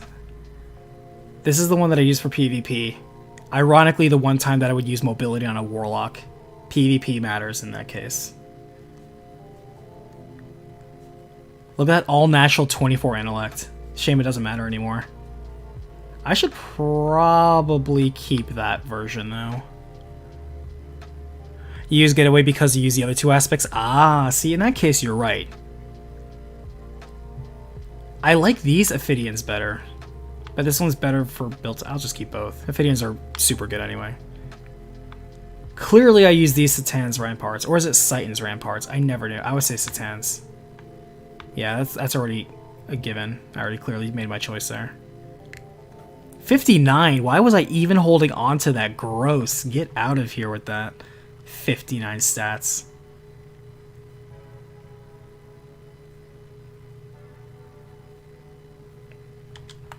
Destroy. Don't need it.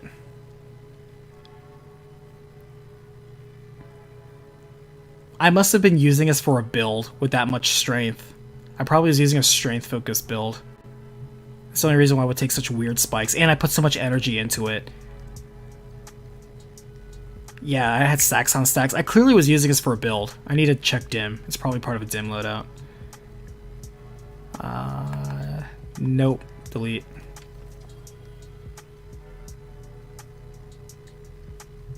This was back when intellect, discipline, and recovery was all you worried about for a warlock. Those were the days. Those are not the days anymore. Good old Omni. I clearly use this for a build, but it's clearly for a build I haven't used in forever. I'm gonna go and delete it. I don't know. Those are really good spikes. Like you can offset the resilience with something else. But I haven't used it in a year. So you know what? Whatever, it's gone. I have another piece right here that also has similar spikes that I'm also clearly not using.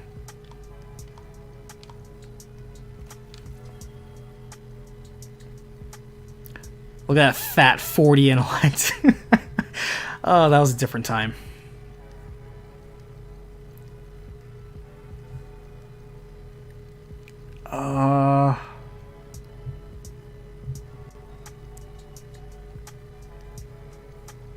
Nah, I'm gonna destroy it. I haven't used it in a year. And we don't care about intellect anymore. I use this one a lot. Iron Banner, Iron Banner, Iron Banner. Those are the three classes, right? Yeah. Iron Banner. What is this? This Artifice? It's not, but I clearly use it a lot. Actually, that's exactly what I like to see. I like high resil, high discipline. Yeah, this is part of a build. This... I'm not using. Nice. Actually, this has build potential. 20 strength, 30 resil. Okay, I'll spare you. I'm using you for something. I like that spike, actually. Alright. Let me lock that in, that white armor. Any duplicates here? 2 different Rite of Fluxes. Golly. I don't like either of these.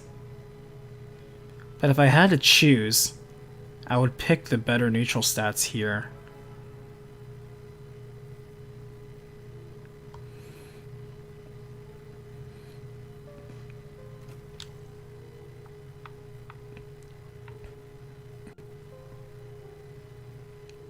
Improved arc bolt grenade chains.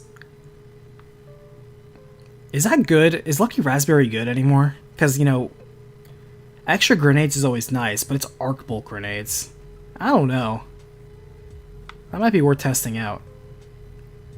Honestly, if it's a grenade focus thing, I think having a 30 discipline might be pretty nice. And it does have 13 mobility.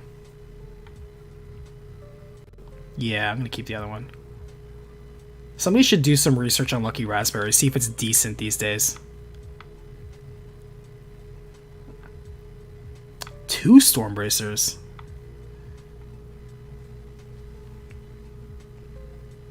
Mr. Solo did a whole master run with it. Are you talking about Esoteric? Because here's the thing, I think there's potential with because any of the bonus damage like on arc grenades are fantastic for crowd clear, and arc bolt's pretty good, and I think there's potential with that. Huh? Okay. Well, if Esoterica was relying on it, might be pretty good. I do like grenade builds, so it's worth checking into. I'll have to take a look at it. This is clearly during two different ages. This is a Storm Dancers when recovery was all I needed, and this is a Storm Bracers I would use now when resilience matters more. But the problem is they both sacrifice the other so bad. I don't have a good medium between the two. I'll keep either. I mean, this one's 1350. I clearly don't use it. Yeah.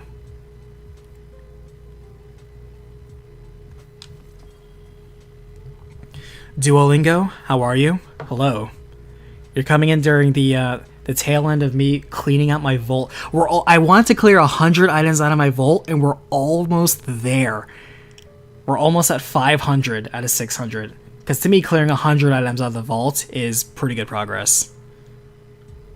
Resilience only matters in PvP? That is bullshit. Slayer, resilience is 40% damage reduction in PvE.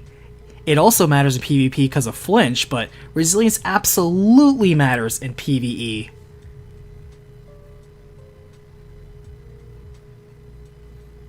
We are in a resilience meta. You need to be on resilience no matter what you're rolling with.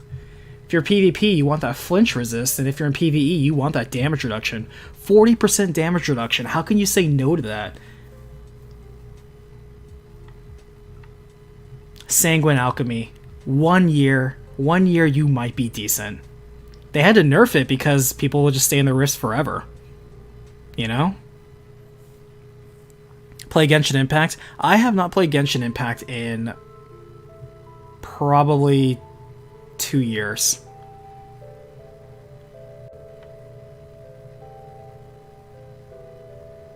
Chromatic Fire. Again, I have two roles that are very similar. It's like, do I want 13 Resil and 18 Recovery, or do I want 18 Resil, 13 Recovery? I probably want the higher Resil.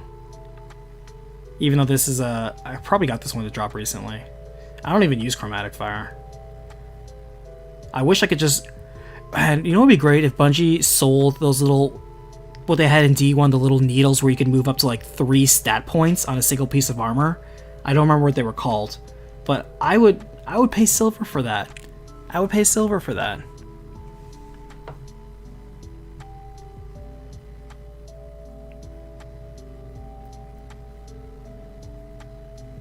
I'm leaning towards... but this one has 15 discipline, though. Maybe this has more intellect. Both these armors, I don't like the stats. I'll keep both for now.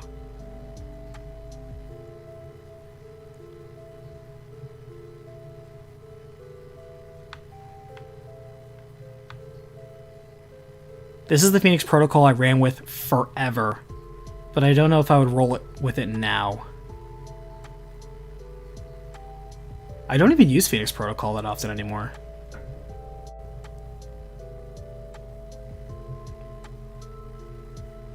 Because, you know, ever since they changed the recharge time on Well, if you have two, you know, Wells, you can chain back and forth pretty easily. You get it back so quickly. I might as well keep the one that's masterworked, you know? There's no point. I'm not going to spend 3 more golf balls. When am I going to play the game? Honestly, this was just a just chatting chill stream. I don't know if you know this or not, but if you play Destiny 2, managing your inventory is absolutely part of the game. Deleting and dismantling and clearing out your vault is absolutely part of playing the game. I mean, what RPG are you not using inventory management? Let's be for real. That is a... Inventory management is a crucial part of any RPG. I can delete all this dungeon armor. I'm never gonna use it.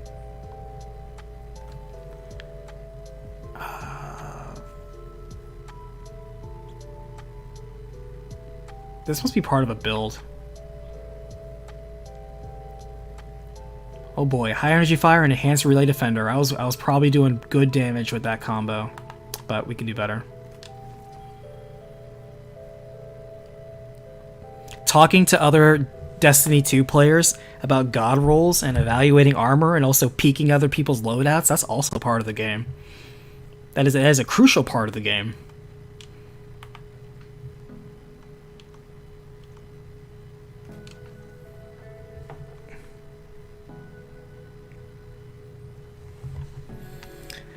Jason, would love to see you do some Destiny 2 vids, learning a lot just from seeing you clean. Well, I'm glad me speaking out loud is helping you pick up some points.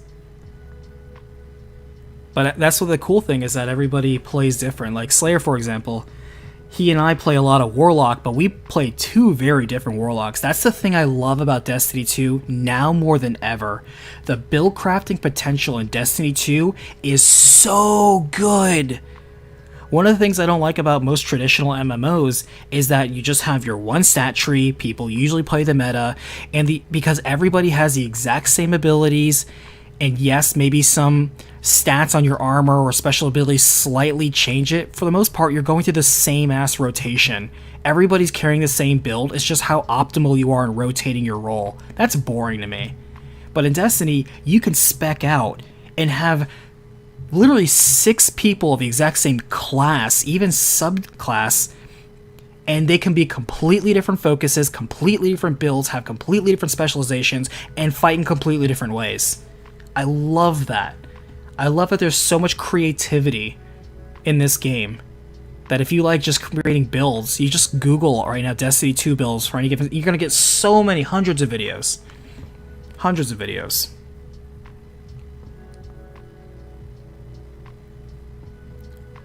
Let's see. Where am I at? Prime Zealot. I don't need that. I used to love all my high intellect armor. I'm just deleting so much high intellect armor. Whoa, look at this. I still have my Greaves that I never turned in my glow for. Oh, that sucks. That sucks. Do I have the glow anymore? Oh, I do have the glow. Good, good, good. About to say, like, I completed the objective. I just never went back to Grandma Ava. Also, that's some nice spikes from back then. Look at that. Look at that delicious 26 resilience. Definitely keeping that. I love Boots of the Assembler, but I am fortunate that I don't need to whip it out as often. I whip it out when I'm in groups where survivability is a little jank. In master raids, I find it super helpful. Boots of the Assembler, it's so good. Iron Banner. I have not used these builds in over a... Oh. Yeah, I don't need that much intellect.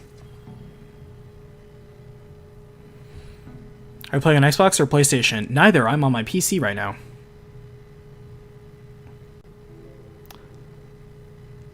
Although, if I need to, in a pinch, I will play on my Xbox or my PlayStation. But that's the cool thing about Destiny, it's also crossplay. So, there are no walls in this community. Alright, I have 2 Iron Banner boots for Titan. Obviously, I'm going to pick the plus 25 resilience one. Get out of here. Only need 1 pair. Remember when Radiant Dance Machines were legal for 1 hour and they were insane? I like these stats too.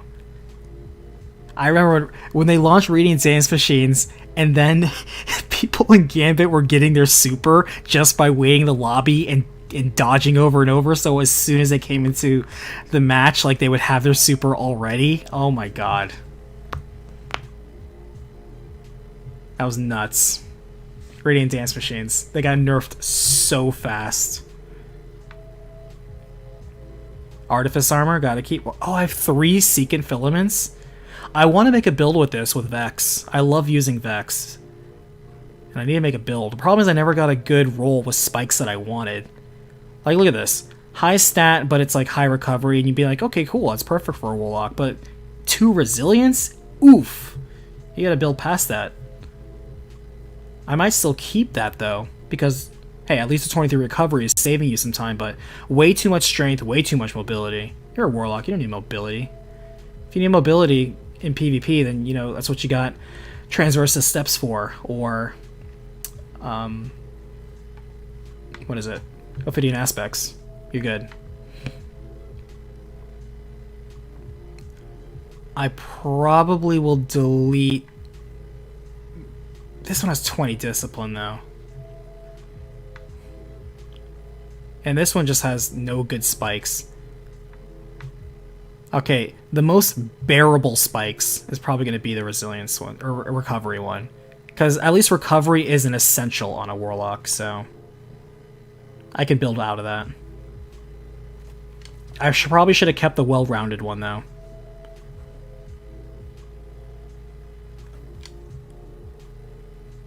You got touch? Dude, Sandwich, congratulations. Nice. High five, man. That's awesome.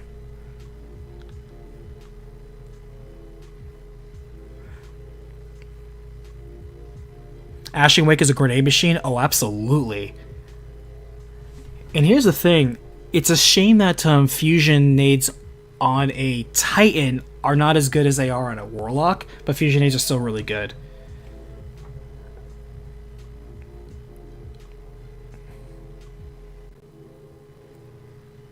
I wish that 20 spike was on Discipline instead of Intellect, and I would think this is such a good piece of armor, but I can't. Let me make sure this isn't Artifice.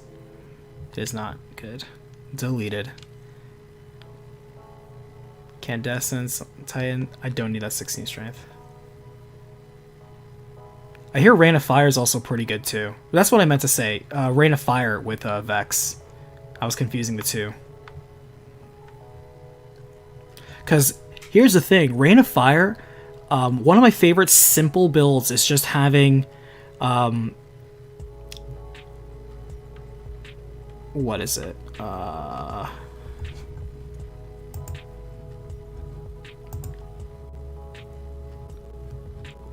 I'm blanking. Path of the Burning Steps. So the Path of the Burning Steps, you know, which gives you like a plus 35% damage boost, you know, just passively, is so nice.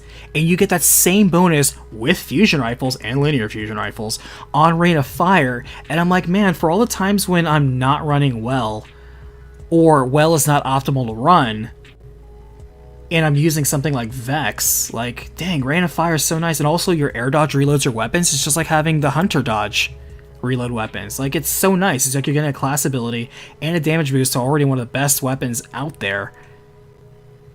Like, it's so good. But, oh well.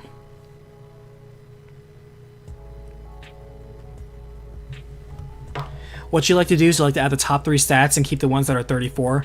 I'm the same way. When I absolutely have to make a cut, I take the top 3 stats that matter, which is now Resilience, my class ability stat, and Discipline, because it doesn't matter. I love Discipline. Grenades are always good in my book, so it's Resilience, Discipline, and my class stat. I total those up, and the closer they are to 50 is how I judge what I keep, because those are the stats that absolutely matter to me, is Resilience, Discipline, and my class ability stat. I say that, and I still think mobility is useless in general. Intellect is absolutely a dump stat in this game. Intellect is never spec into Intellect right now. Ever since Intellect no longer matters on your super, get rid of Intellect. Intellect is a dump stat now. And Strength is pretty much a dump stat too, because the way you can get back any of your melee abilities is usually tied to your other class abilities or your weapon. You almost never are going to get your Strength melee ability from just simple recharging. You're usually not. So Strength is pretty much a dump stat as well. Who's going to sit around and wait for their hammer to recharge? Ain't nobody got time for that. So yeah. Let's see. Ooh, I was using this for Lucent Blade. Clearly I had a build with this in mind. And it does have that very attractive 25 resilience. Though everything else is garbage, look at that. I'm gonna dump these. I don't need this. That clearly was part of a build that I no longer use.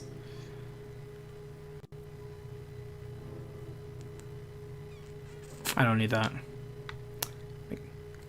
Make sure to clock in that level 0. This came in clutch when we had to save the new lights. Sorry, but I can't handle 2 recovery on a Warlock. Not happening. I clearly haven't used you in over a year, so you're gone. I have 2 sets of Stompies. Why do I have 2 sets of Stompies? Oh, that's right. This is the Stompy set that I use, because if you're putting on Stompies, for me, it's because I'm jumping. And when I'm jumping through those jumping sections, that is the one time I want as much mobility as I can squeeze. So that is the... Because mobility... By the way, for anybody who's playing Destiny 2 and you don't already know, mobility does not actually change your running speed at all. All classes run the exact same speed. What it affects is your walk/strafe speed and your jumping height. You do jump higher with mobility. So if you need to get those jumping sections, sometimes you're just missing that mantle by a little, like a centimeter. You may want to put on something a bit more high mobility. You may be surprised how much of a difference it makes. But for people who think I want to stack on mobility so I can run faster, no. Mobility does not affect your run speed at all. What affects your run speed are exotics, class abilities, or lightweight weapons.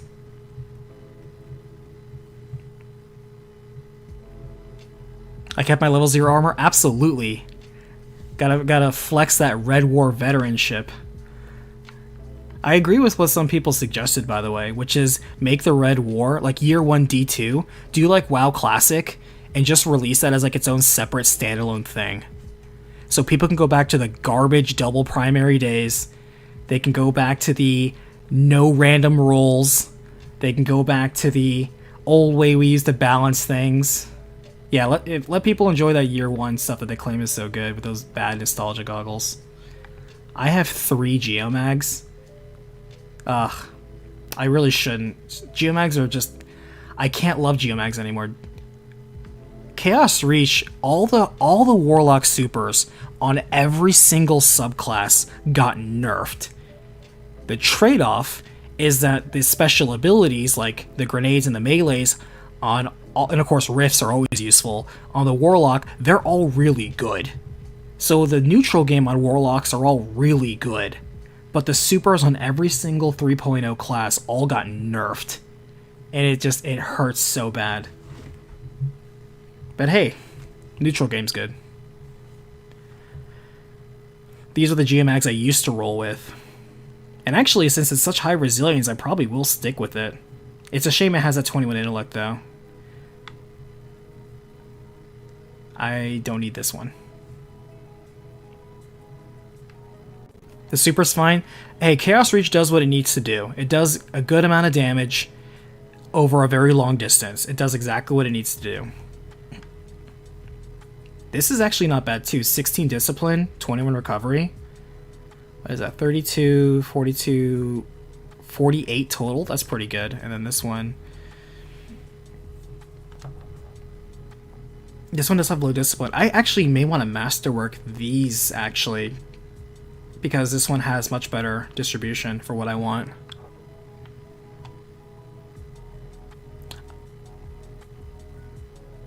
Because remember, Chaos Reach got nerfed to where the beam is thinner, and the little ball point that you have is smaller as well. Because everyone kept complaining in PvP how Chaos Reach was still cut through corners. You know, it ignore physics. And so they nerfed Chaos Reach, of course. I kept the OG Generalist Shell, baby. Never forget. It's so old, it doesn't even have mod slots. Because this is the OG Shell. The OG Shell, you gotta remember. Never forget. I don't know why this is in here. I love the train. When I saw the little choo-choo train Sparrow, I'm like, oh baby, we gotta get the choo-choo train. Iron Banner, Iron Banner, Iron Banner. So bonds and cloaks and stuff like that, you do want to keep, because those, if you ever want to put a raid mod on, those are worth it. Like, hey, put Transcendent Blessing. It's a 5% boost. Might as well squeeze 5%. It's a free 5%. I wish I kept more of the souvenirs from stuff that doesn't matter anymore. Like, more tokens, like the old Vanguard tokens and crap like that. Old holiday items. I still believe maybe here's what I want. pre-Lightfall, I want them, or actually maybe even during Lightfall, so I know we're going to get Strand, you know? And that's going to be the hotness. But what if, and this at the very least needs to happen, Stasis on all the Stasis classes needs to have a second super. Okay? It's the only class that besides Strand is going to have only one super. We need to have a second super for all the Stasis classes. All the 3.0 classes got all the reworks. Let's go back to Stasis and give them at least a second super. Alright? The abilities are fine, the fragments are fine. Maybe add 1 or 2 new aspects to all the 3.0 classes during Lightfall, but at least give Stasis a second super.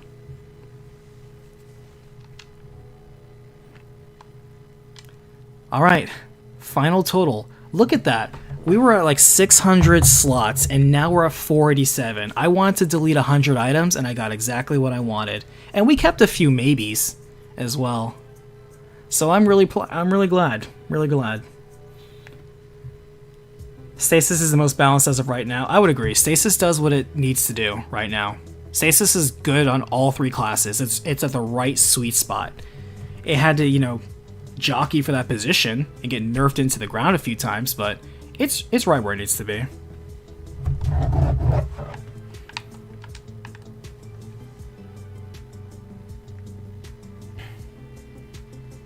By the way, this lo-fi mix that's been playing in the background, I kind of dig it. I need to make sure to always keep that on.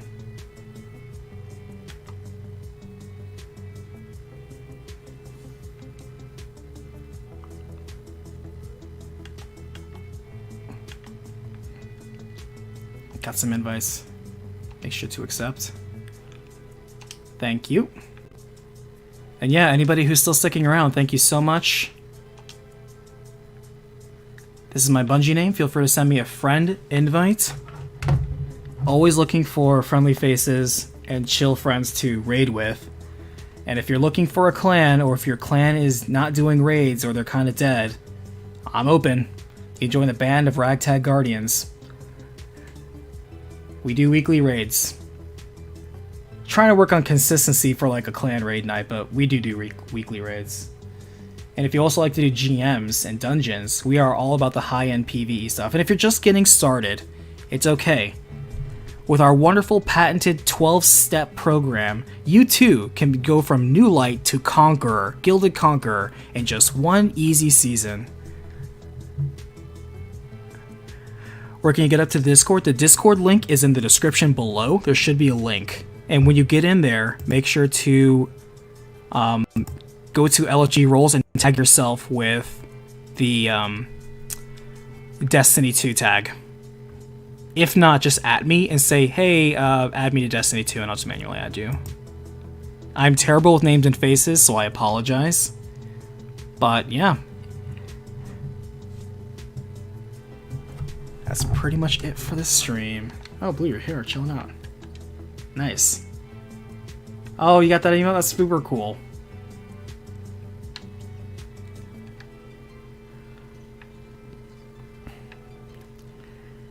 Good stuff. And yeah. It was great talking with a lot of you, by the way. I thought this was just going to be a very chill, simple stream, and it was a chill stream. I want to do vault cleaning, and I have no problem talking with other people who want to look at my roles, either be jealous or be disgusted by what I like to use, and meet new faces. So this was an off-day stream. The next stream is going to be on Saturday, where we're going to be doing a watch-along of all the recaps of the Zero Escape series. That's part of the watch-along and rating, so if you want to take a look at that, we do a commentary watch-along, and then we're going to analyze and rate the 3 games to see, honestly, how they stack up against each other. And next week, on Tuesday, will be Destiny Tuesday. So, by the way, let's take a look again at the schedule we have. Going for my Gilded Conqueror 5 this season. The first season was the first season I did not Guild Conqueror. But every other season I did. Glassway, I'm not worried about it. Glassway, by the way, if you have not GM'd that, the whole thing is a long-range map until you get to the boss room, where it's all of a sudden close quarters. But what most people make the mistake with Glassway is the boss is health gated. You can control the ads just by carefully depleting the boss health, and at the very set points, it will spawn a very specific set of ads. And because they're predictable, you can stay on top of them. Most people try to burn the boss. That is the worst thing you can do in Glassway. If you try to burn the boss down, you are going to create so many champions and so many ads, you are going to be overrun. Glassway is about being slow and methodical in the boss room. And quick to kill the ads, of course. Lightblade is going to be a pain in the ass, but I think with Arc 3.0, it's not that bad. When we did a master run of it, it actually was pretty comfortable. It's a lot more comfortable when it first came out. Fallen Saber's super easy.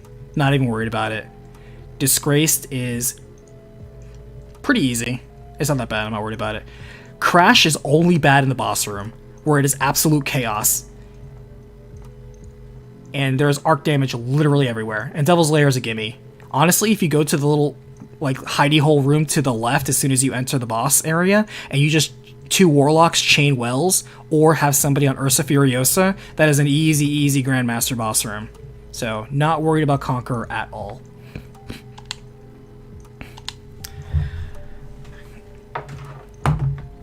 But thanks for meeting so many of you. It was so great to talk to you guys, and yeah, we'll do more of this. Clearing out vaults is always fun. It's something you always have to do as Destiny people. And now I have 100 more slots to waste on getting red boxes that hopefully will drop. I'm hoping this creates the karma for it. So we'll see. But hey, congratulations, Sandwich Man, on getting your Touch and Malice. That is awesome. And yeah, we will talk more next time. Thank you all for watching. Please look forward to the next recap video. And until then, I will see you on the next Battlefield. Thank you so much for watching.